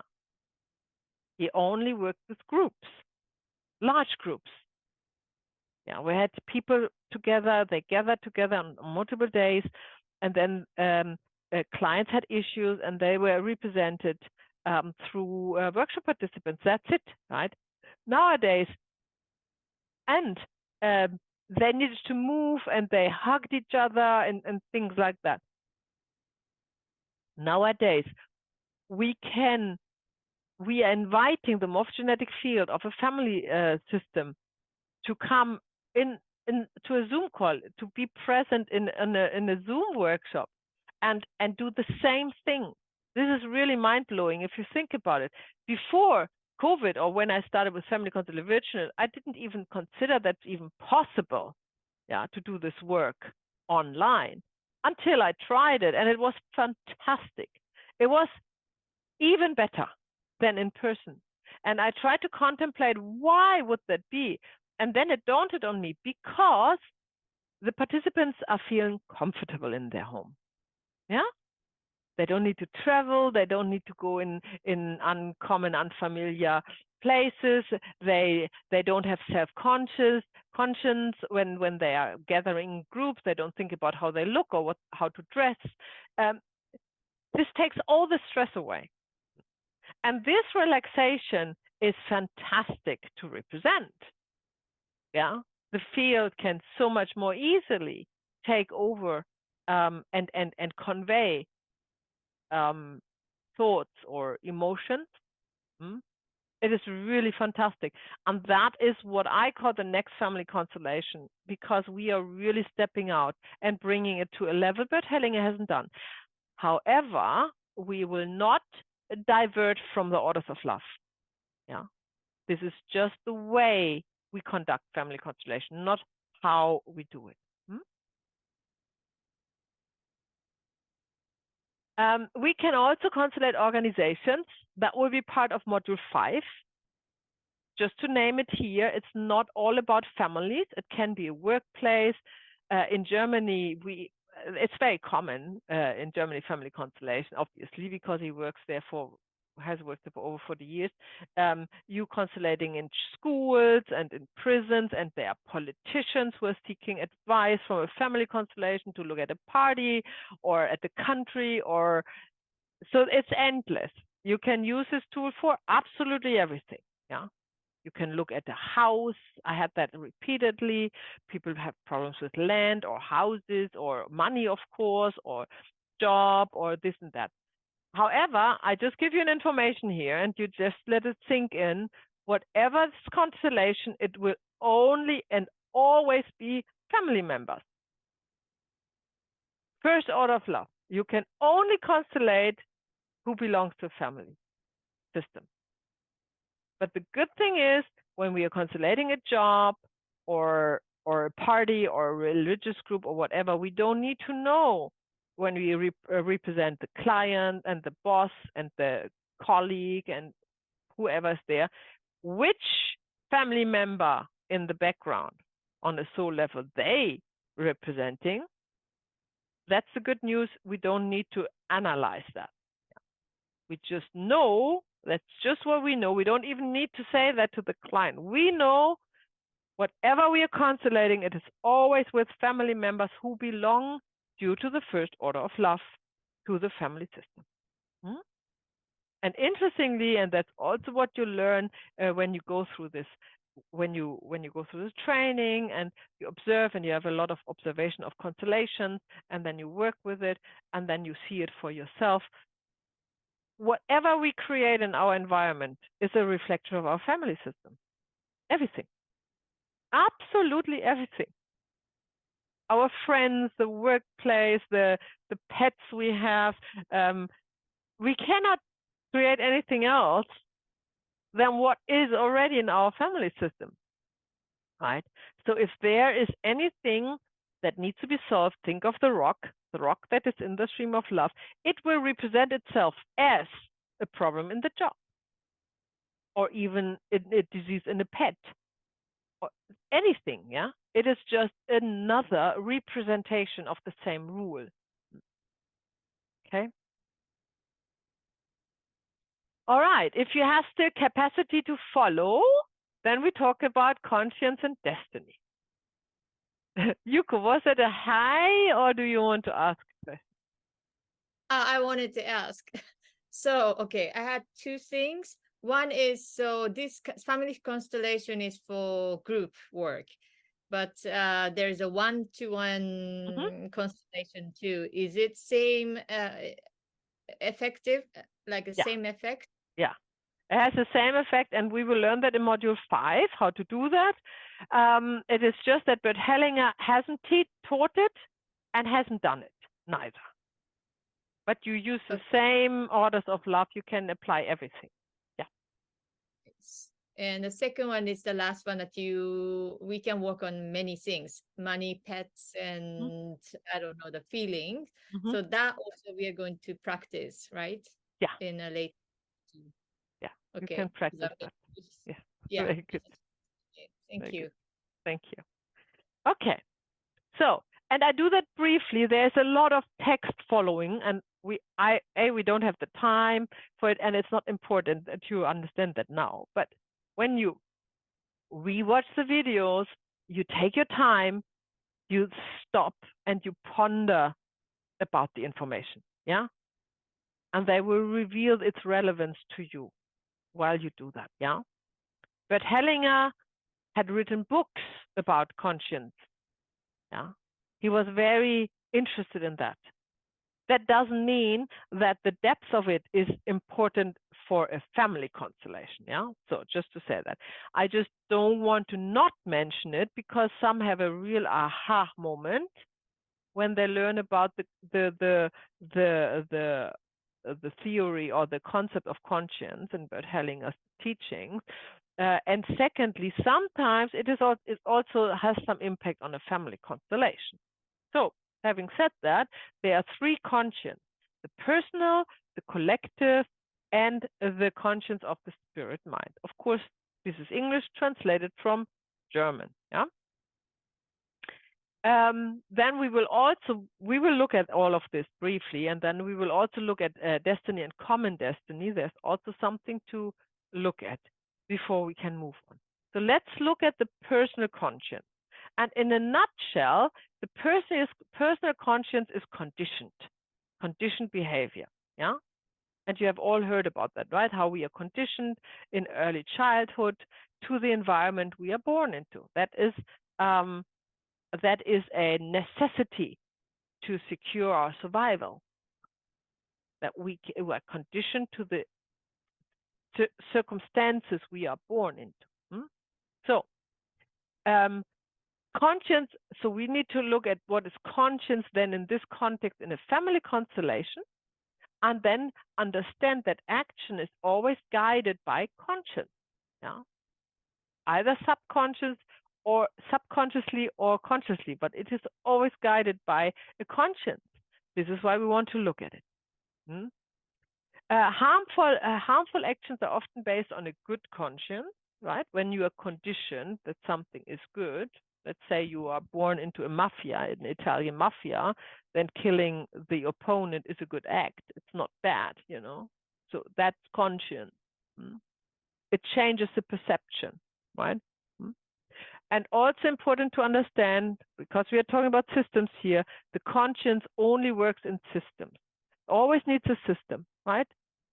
Because this is defining the conscience, or the boundaries are defining it, Outside this system, it reveals its true face. Think about this mafia family again, Everybody who's in the mafia family, totally fine to take out opponents, or whatnot.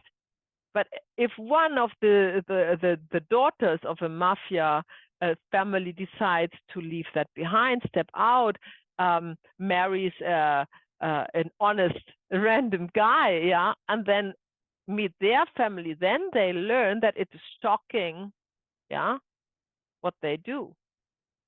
But you cannot see that when you're inside. You have to step out to see that. The personal conscience is what I said before. This conditioned mind is tribal, animal nature, and not a good guide. Because it is conditioned. It is just conditioned to the circumstances one is born into. But it might not be appropriate to apply that in another situation once adult, So it comes with a expiry date, if you will. And that's exactly what we do on our soul journey, on our personal development, on our path to self-realization. We want to step out of the confinements of conditioned beliefs, changing our personal conscience. Unfortunately, this is difficult because the emotion of guilt and atonement is connected with this condition, with this personal conscience that we have been born into in our family, or actually in this case also in an adopted family, because if an adopted family has a different conscience, then that's what you learn, and that's what the baby is conditioned to. So guilt and innocence are not equal to good or bad in one's actions. That's important to understand. Everybody sees it differently, depending on how they are conditioned. This is why we never, ever judge in a family constellation somebody's actions as good or bad, because that would put us on the side of somebody's personal conscience. Nothing is good or bad. It is what it is. In a family constellation, it is what it is. Somebody killed somebody else, that's just a fact. There's nobody good, there's nobody bad. There's nothing to fix. It is what it is. It's very important to have this neutral place as a facilitator. Also interesting is that this personal conscience is more felt than objectively detectable. And we perceive our own actions as either good or bad, depending on our personal conscience, right? So that's another confine we want in our development to let go of. Because we in general want to let go of the perception of good and bad. This, however, it is a system that has been implanted into life, if you will, because it secures our belonging to our family, and because the family decides what is good and bad, and we want to belong, because otherwise we cannot survive, right?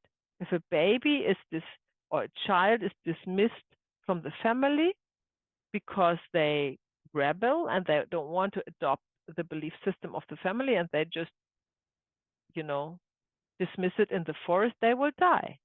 Yeah. So this is a tribal animal nature survival instinct. And this is why it is really hard to overcome. The conditioning takes place at the maximum of the first 7 years of our lives in theta state. It's more a hypnotic state anywhere between 2 and 6 years old, or alpha state, which is more a deep relaxation state between 5 and 8. So this is all, this is not shipped in stone. No, this is all varies to the child. Yeah, but it becomes automated behavior for survival. Yeah? Because in this states of theta or alpha, one is highly susceptible. Yeah? And that is by purpose. So the child can survive in the environment born into, with the family system they are born into. Yeah? That is necessary. It also defines the boundaries of our behavior and creates judgment of the behaviors of others, of course, right? And that is actually what we look in the collective conscience. That's the most common, that most commonly happens there. And therefore, to go beyond these boundaries, one has to experience a bad conscience. Yeah. So stepping out of the personal conscience of the condition behind does not feel good. So if you have ever experienced in your life that you took a step that you found was absolutely necessary and in retrospective were leading you to more freedom and happiness, you will remember that the step itself wasn't taken lightly, that it really had this, you have to overcome this notion of, I'm kind of hurting somebody in the family, yeah, with this. And that's a good thing, because otherwise development on a personal level wouldn't be possible. So we have to go through that. And often a feeling of guilt is paired with that, of course. Yeah, you feel guilty that you do something else than your parents do. Yeah, especially when the traditions are held high, and that's all you ever know, that that's what they do. Or if that's in a religious context. I was just thinking, I'm just thinking of the Amish. I saw a documentary about the Amish, and some younger Amish young woman who left the Amish to go to a less strict sect or community that are still religious but less strict, and how difficult it was for them to leave. Not because the family held them back, because they, you know, they had difficulties to go with this bad feeling and with this feeling of guilt to leave. That is a typical sign that there's a strong personal conscience created. Now, if you have a relationship, then this comes also in play, because let's go and look at the basics of the needs in relationships. There is a need for bond through attachment. Then there is the need for order through obedience. And thirdly, the need for balance through compensation. There are three, I told you before, we only need to count to 3. So again, here are three possibilities. The need for bond, the need for order, and the need for balance is in every relationship. Partner relationship, parent relationship, parent-child relationship, it is all there, right? Yeah. Because relationship means to relate to each other. I relate myself to somebody else. Yeah? And that is creating a bond. And when you look at the words behind please, yes, and thanks, I just put them there because we will look at these words in part 3 on this module. So we're not talking about that yet, but I want you to remind them, yeah, that the need for bond is through attachment. We are attaching. We want to bond because we call that love in a romantic way. That's an attachment because we want to bond. And in order to bond, we need to say please. if we see the need for order, yeah, well, order is abiding the rules, right? That is creating order. And how do we abide rules? We say yes. We don't say no, we say yes. Yeah. And then there is the need for balance, and we balance through compensation. And the easiest way to balance out when you've been given something is to say thanks, thank you. And with these 3 words that will play a big role in your training and when you're facilitating family constellation and when you observe family constellation, you have all the tools to find every rock in the stream of love and place them out. And Bert Hellinger has once been quoted, he was a psychotherapist when he started. He said he has revolutionized the psychotherapy because he can heal every client with just 3 words. Yes, please, or thank you. That's all you need. Can imagine what the psychotherapist thought about that. But that he's actually still quoted for that. So remember, a relationship, 3 basic needs: bond, order, and so these basic needs can be in conflict with each other, of course, right? Because they follow different aspects of the personal conscience. For example, if you are in need for bond with a family member, you feel guilty if you're excluded, and innocent if you're included in the family, even if the family does something bad.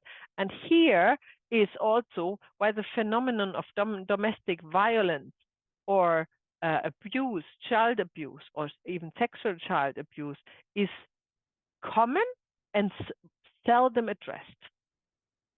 Yeah? Because of that need for bond. If you need for compensation, you feel receiving as guilt and giving as innocence. So there is already here a little bit of a imbalance, right? And then if you're in need of order, you feel fear of punishment as guilt and loyalty as innocence. So everything has a different emotion, just depends on from which angle you look at it and which need you are looking at. Yeah. Let's talk about the other conscience, the collective conscience.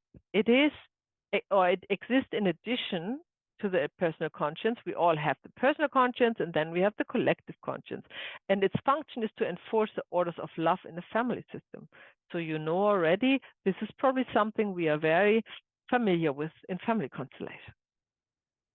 It aims to integrate the excluded and forgotten, including the dead family members, by choosing another family member who is alive to represent this person, therefore creating an entanglement between these family members. And that's what we do with family constellation. We find the entanglement and we find a way to detangle it. This entanglement is not felt as good or bad conscience. It's not like the personal conscience. Yeah? It is rather an imitation of the represented family member, having the same disease, repeating the same accident, picking the same job, or in general destiny. Often they look kind of similar, having the same name, like the same first name and so forth, right? So there where you see the collective conscience at play. The representative is feeling a sensation of being twisted and torn all the time, cannot focus on his own life. There's a feeling of being controlled remotely often.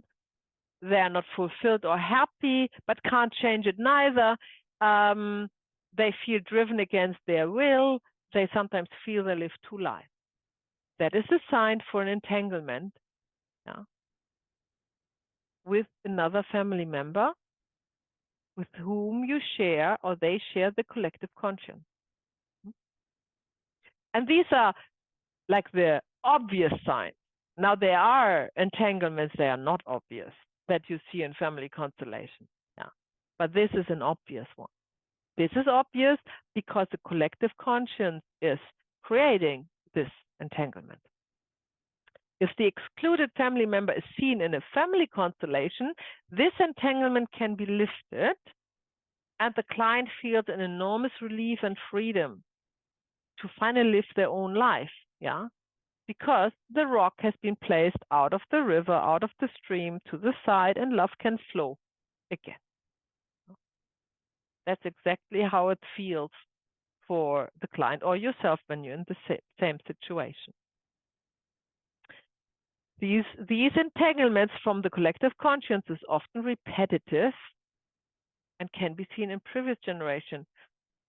That is also our focus in family constellation, that we are not losing sight just because we found, and you would see that in practice workshops, because when the trainees start to facilitate in our practice workshop under my guidance, then you see that happens a lot.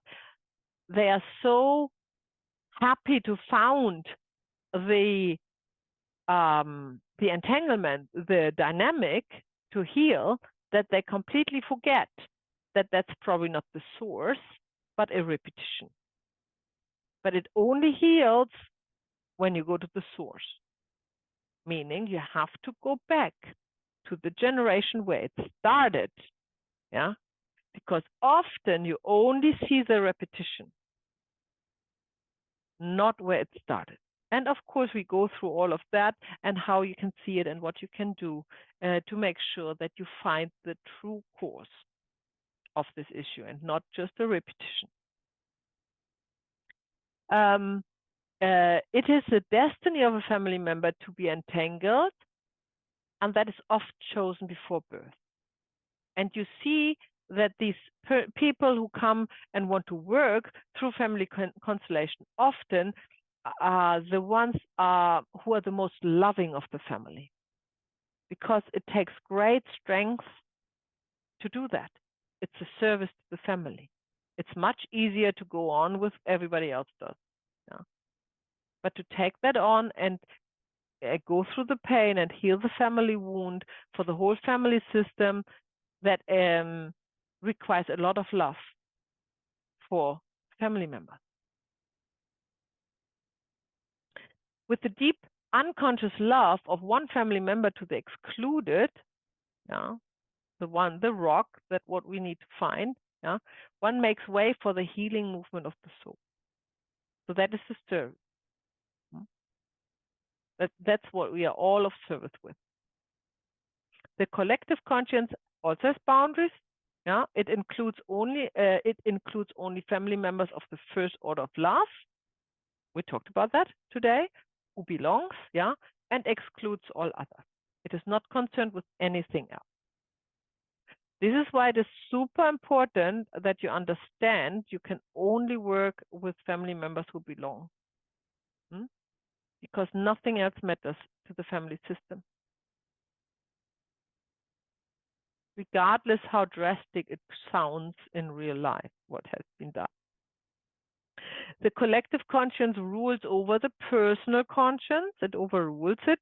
So this is also why people come who are entangled with family members and follow the path of healing and go to a family constellation, although they maybe have a bad conscience to do so, right? Maybe it's against religion in the family, but it is stronger. The collective conscience is stronger. That's the good news. That is kind of drawing us out of the confines of the conditioning and allow us to step out there and do something greater. The personal conscience tells a family member to do something because it feels right. Remember, that's just kind of the brief summary. For example, making a child wants to atone for the sins of the parent because that's what children do in this family, yeah? But the collective conscience is not tolerating this behavior because it's a violation of the second order of love, who comes first, which we will look at tomorrow, and it overrules the personal conscience by creating an entanglement.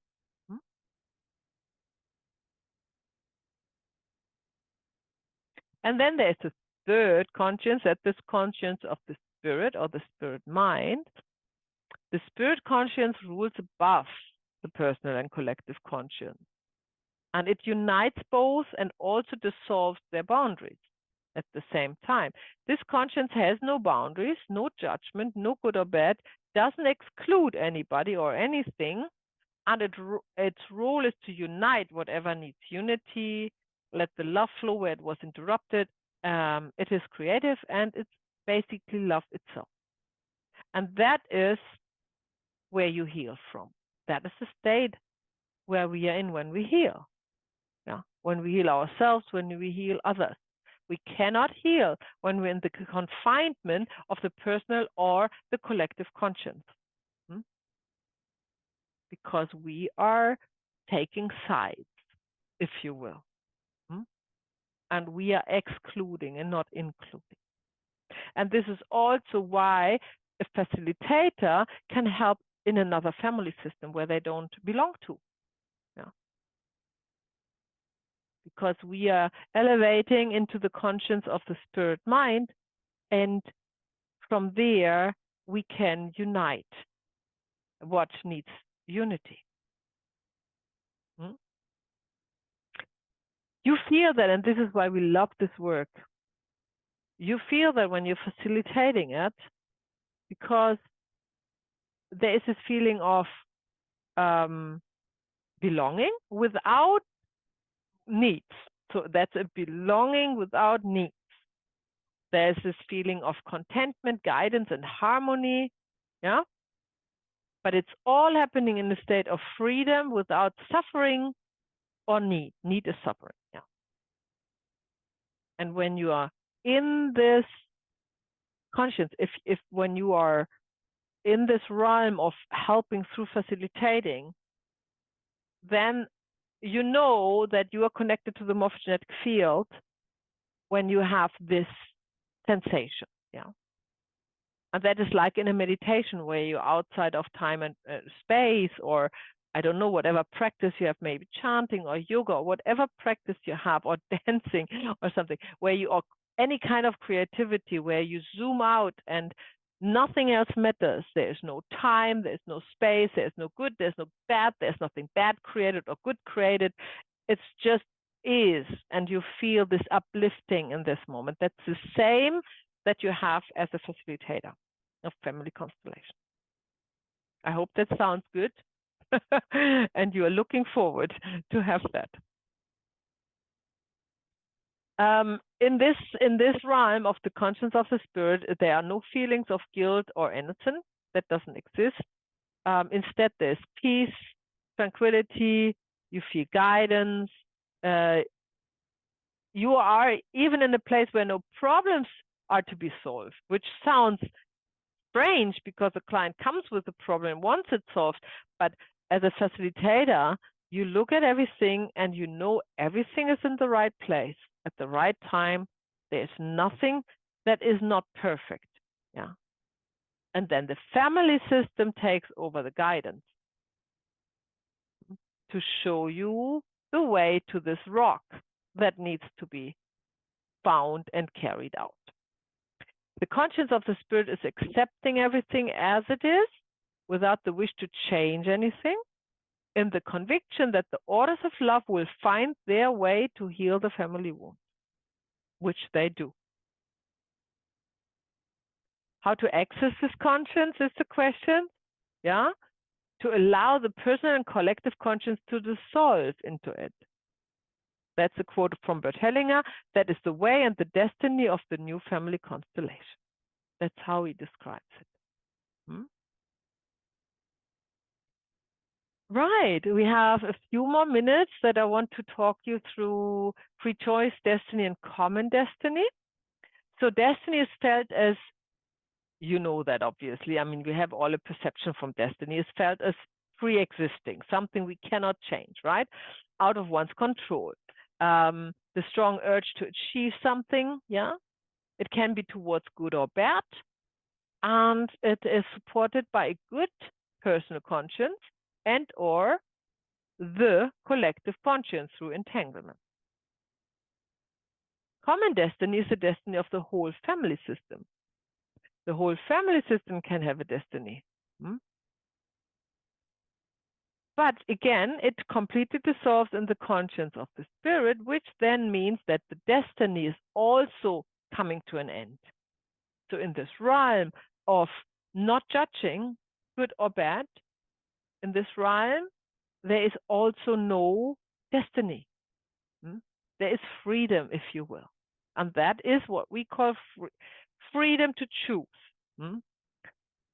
So now I ask you the question, what do you think in general, or after you heard that, about free choice? Is there, after everything you have heard, is there any room for free choice in life?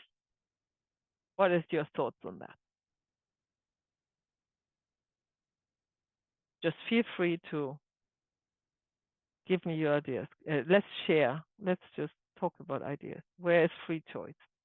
Do you believe in free choice? Do you feel you have a free choice in areas of your life, on your soul journey? Is there anything?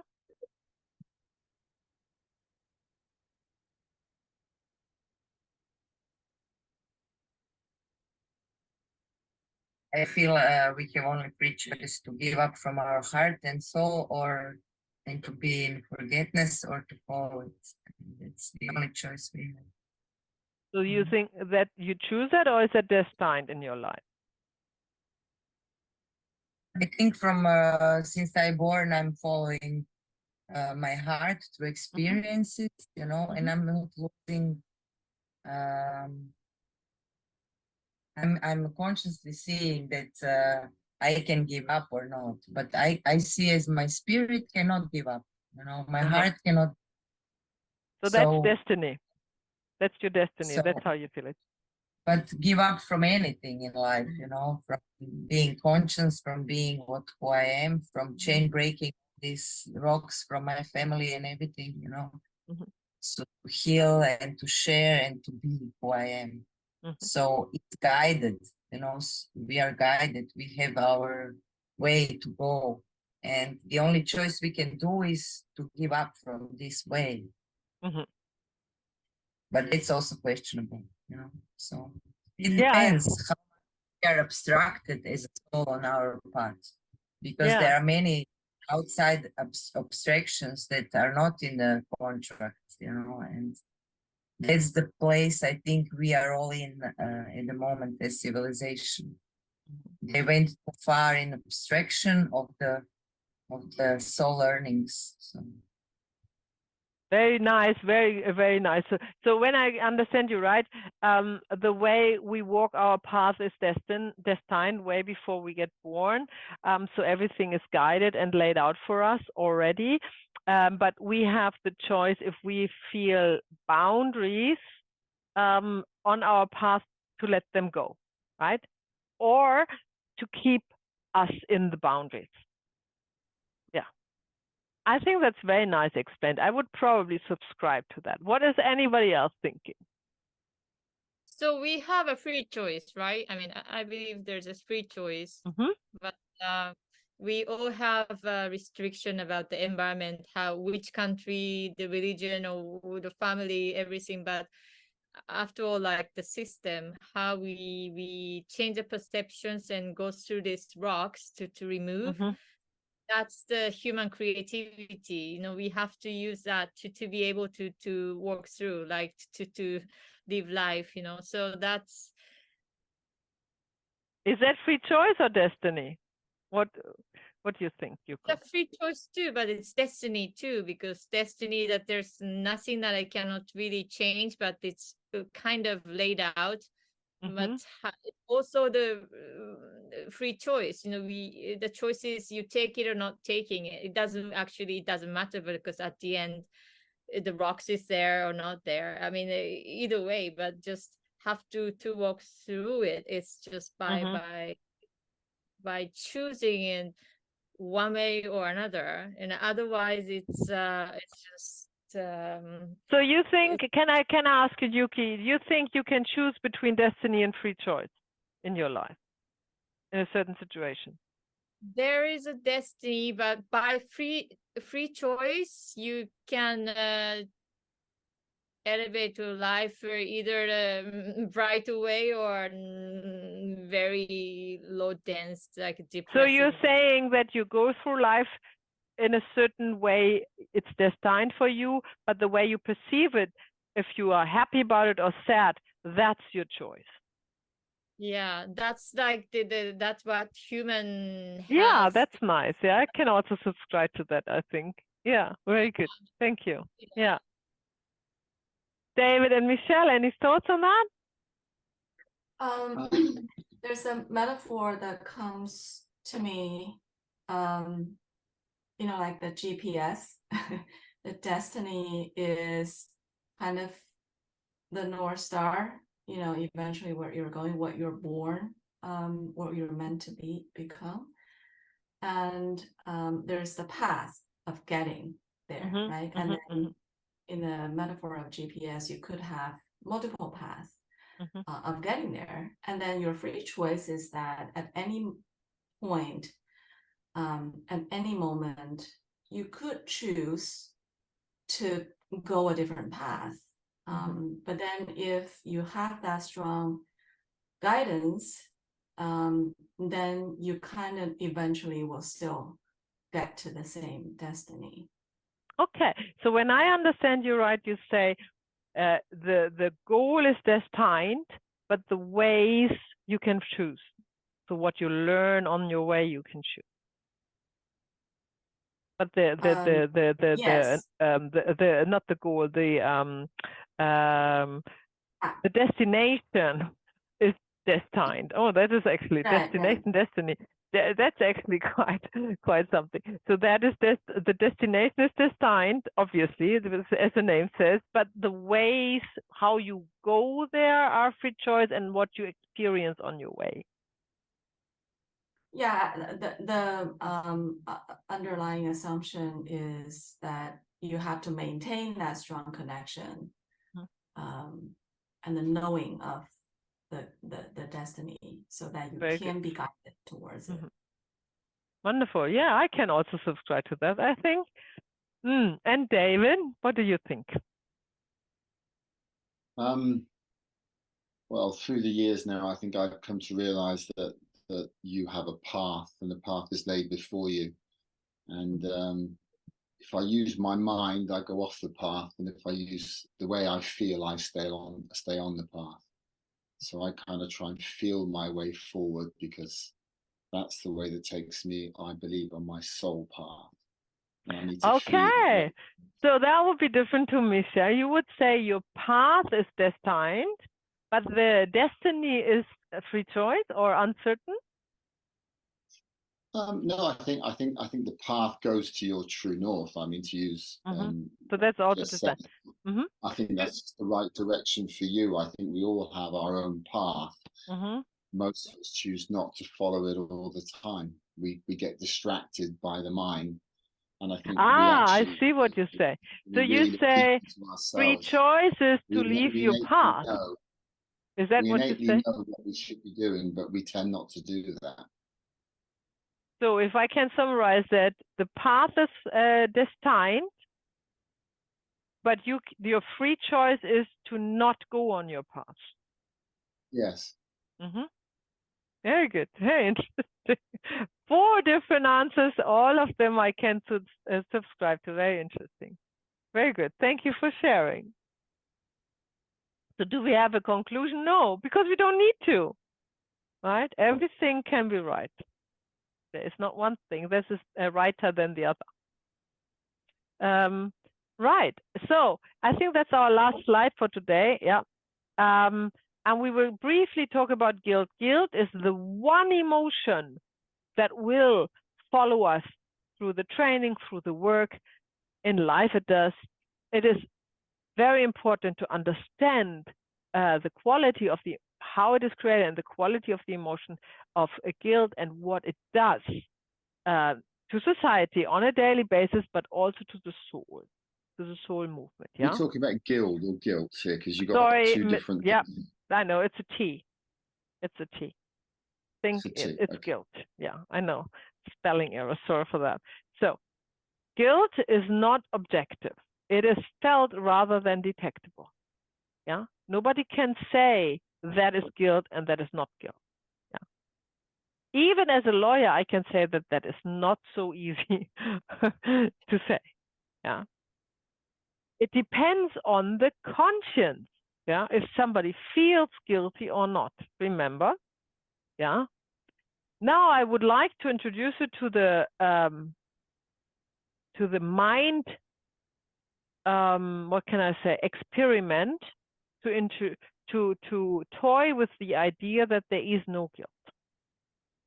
Because talking about destiny, we all agreed that we have a path that is destined, yeah, or we have a destiny that is destined. How can we be guilty if we just follow that? Yeah. How is that possible? It is not. So on the very deepest level of understanding, yeah, when you contemplate on it, you understand that guilt is a mind construct. But the emotion is so real that it is kind of overriding that. The only thing that helps here is divine, what I call divine intervention, yeah, or call it, think of the spirit conscience, yeah, where you are able to dissolve this, and that's what we want to do in a family constellation. Yeah? We want to dissolve this construct of guilt, which you will find everywhere. Where if there's a problem, the emotion of guilt is one way or the other part of it. Yeah, not in your life, but in the life of your ancestors. Yeah, remember, we're talking about entanglements, we're talking about systems, we're talking about repetitions, we are talking about this rocks in the stream that is laid down by other generations. Always the emotion of guilt, somewhere it's the emotion of guilt. And I tell you what, also in trauma therapy, wherever you work with, whatever methodology you use, you always look for the guilt. Where the guilt is, there's the trauma, and there is where healing needs applied. Guilt is an emotion programmed in this personal conscience before 7 years. Yeah. And it is learned and transmitted by authorities like the laws or the church or you name it. Yeah. This is where this comes from. But it's still thought out. It is thought out. It's a mind construct. It is not real. And this is the emotion that makes us suffer the most. And we have an in-depth look at emotions, the frequency of emotions, the colors of emotions, and all of that in Module 4, where I will also deepen the knowledge about guilt and how to deal with guilt in a family constellation. Yeah. So take that home, think about it, maybe think in your own, that would be a nice little exercise. Think in your own life, when did you feel guilty? Yeah. Was there any incident in your life where you felt guilty? And then really look at this situation from all angles. And then is there anything you could have, was this free choice? Is there anything you could have done to change that or not? Yeah. And why, if you couldn't have changed it, why would you feel guilty? Yeah. And then I also would like you to notice the quality of this emotion of guilt. If you really go into the situation and really feel it again as if you would be right there, right now, write down how that feels. Where do you feel it in the body? How strong is it on a scale from 1 to 10? And you will be surprised how strong this emotion of guilt is overriding everything else, even reasoning. Yeah. And by experiencing it for yourself, you can then see it in others and help them, of course, with our work that we do. So Very briefly, there's another slide, death and karma. We probably skip that because we talk about all of that in module 4 and we don't really need that now. Now, preparing for tomorrow. I would like you to prepare something. It's not a big thing. I only want you to have a photo of your mother and your father. It could be an old paper photo. It could be on your phone. Best is you have it on the computer so you can share it with us tomorrow. But any other form would do. It doesn't matter how old they are on the photo. Best is if they are separated, but if you only have a photo of them both together, that's fine. And if for some reason you don't have a photo of your mother or your father or both, that's also fine. We will find another way then to work. This is part of an exercise we do tomorrow. Okay, I leave you here with all of this. Don't think about what you have heard. Yeah, just enjoy the rest of your day, the night, and I'm looking forward to see you tomorrow in 21 hours. Thank you very much. Bye. Thank you. Thank you. See you Thank tomorrow. you. See you Bye. all. Bye. Bye.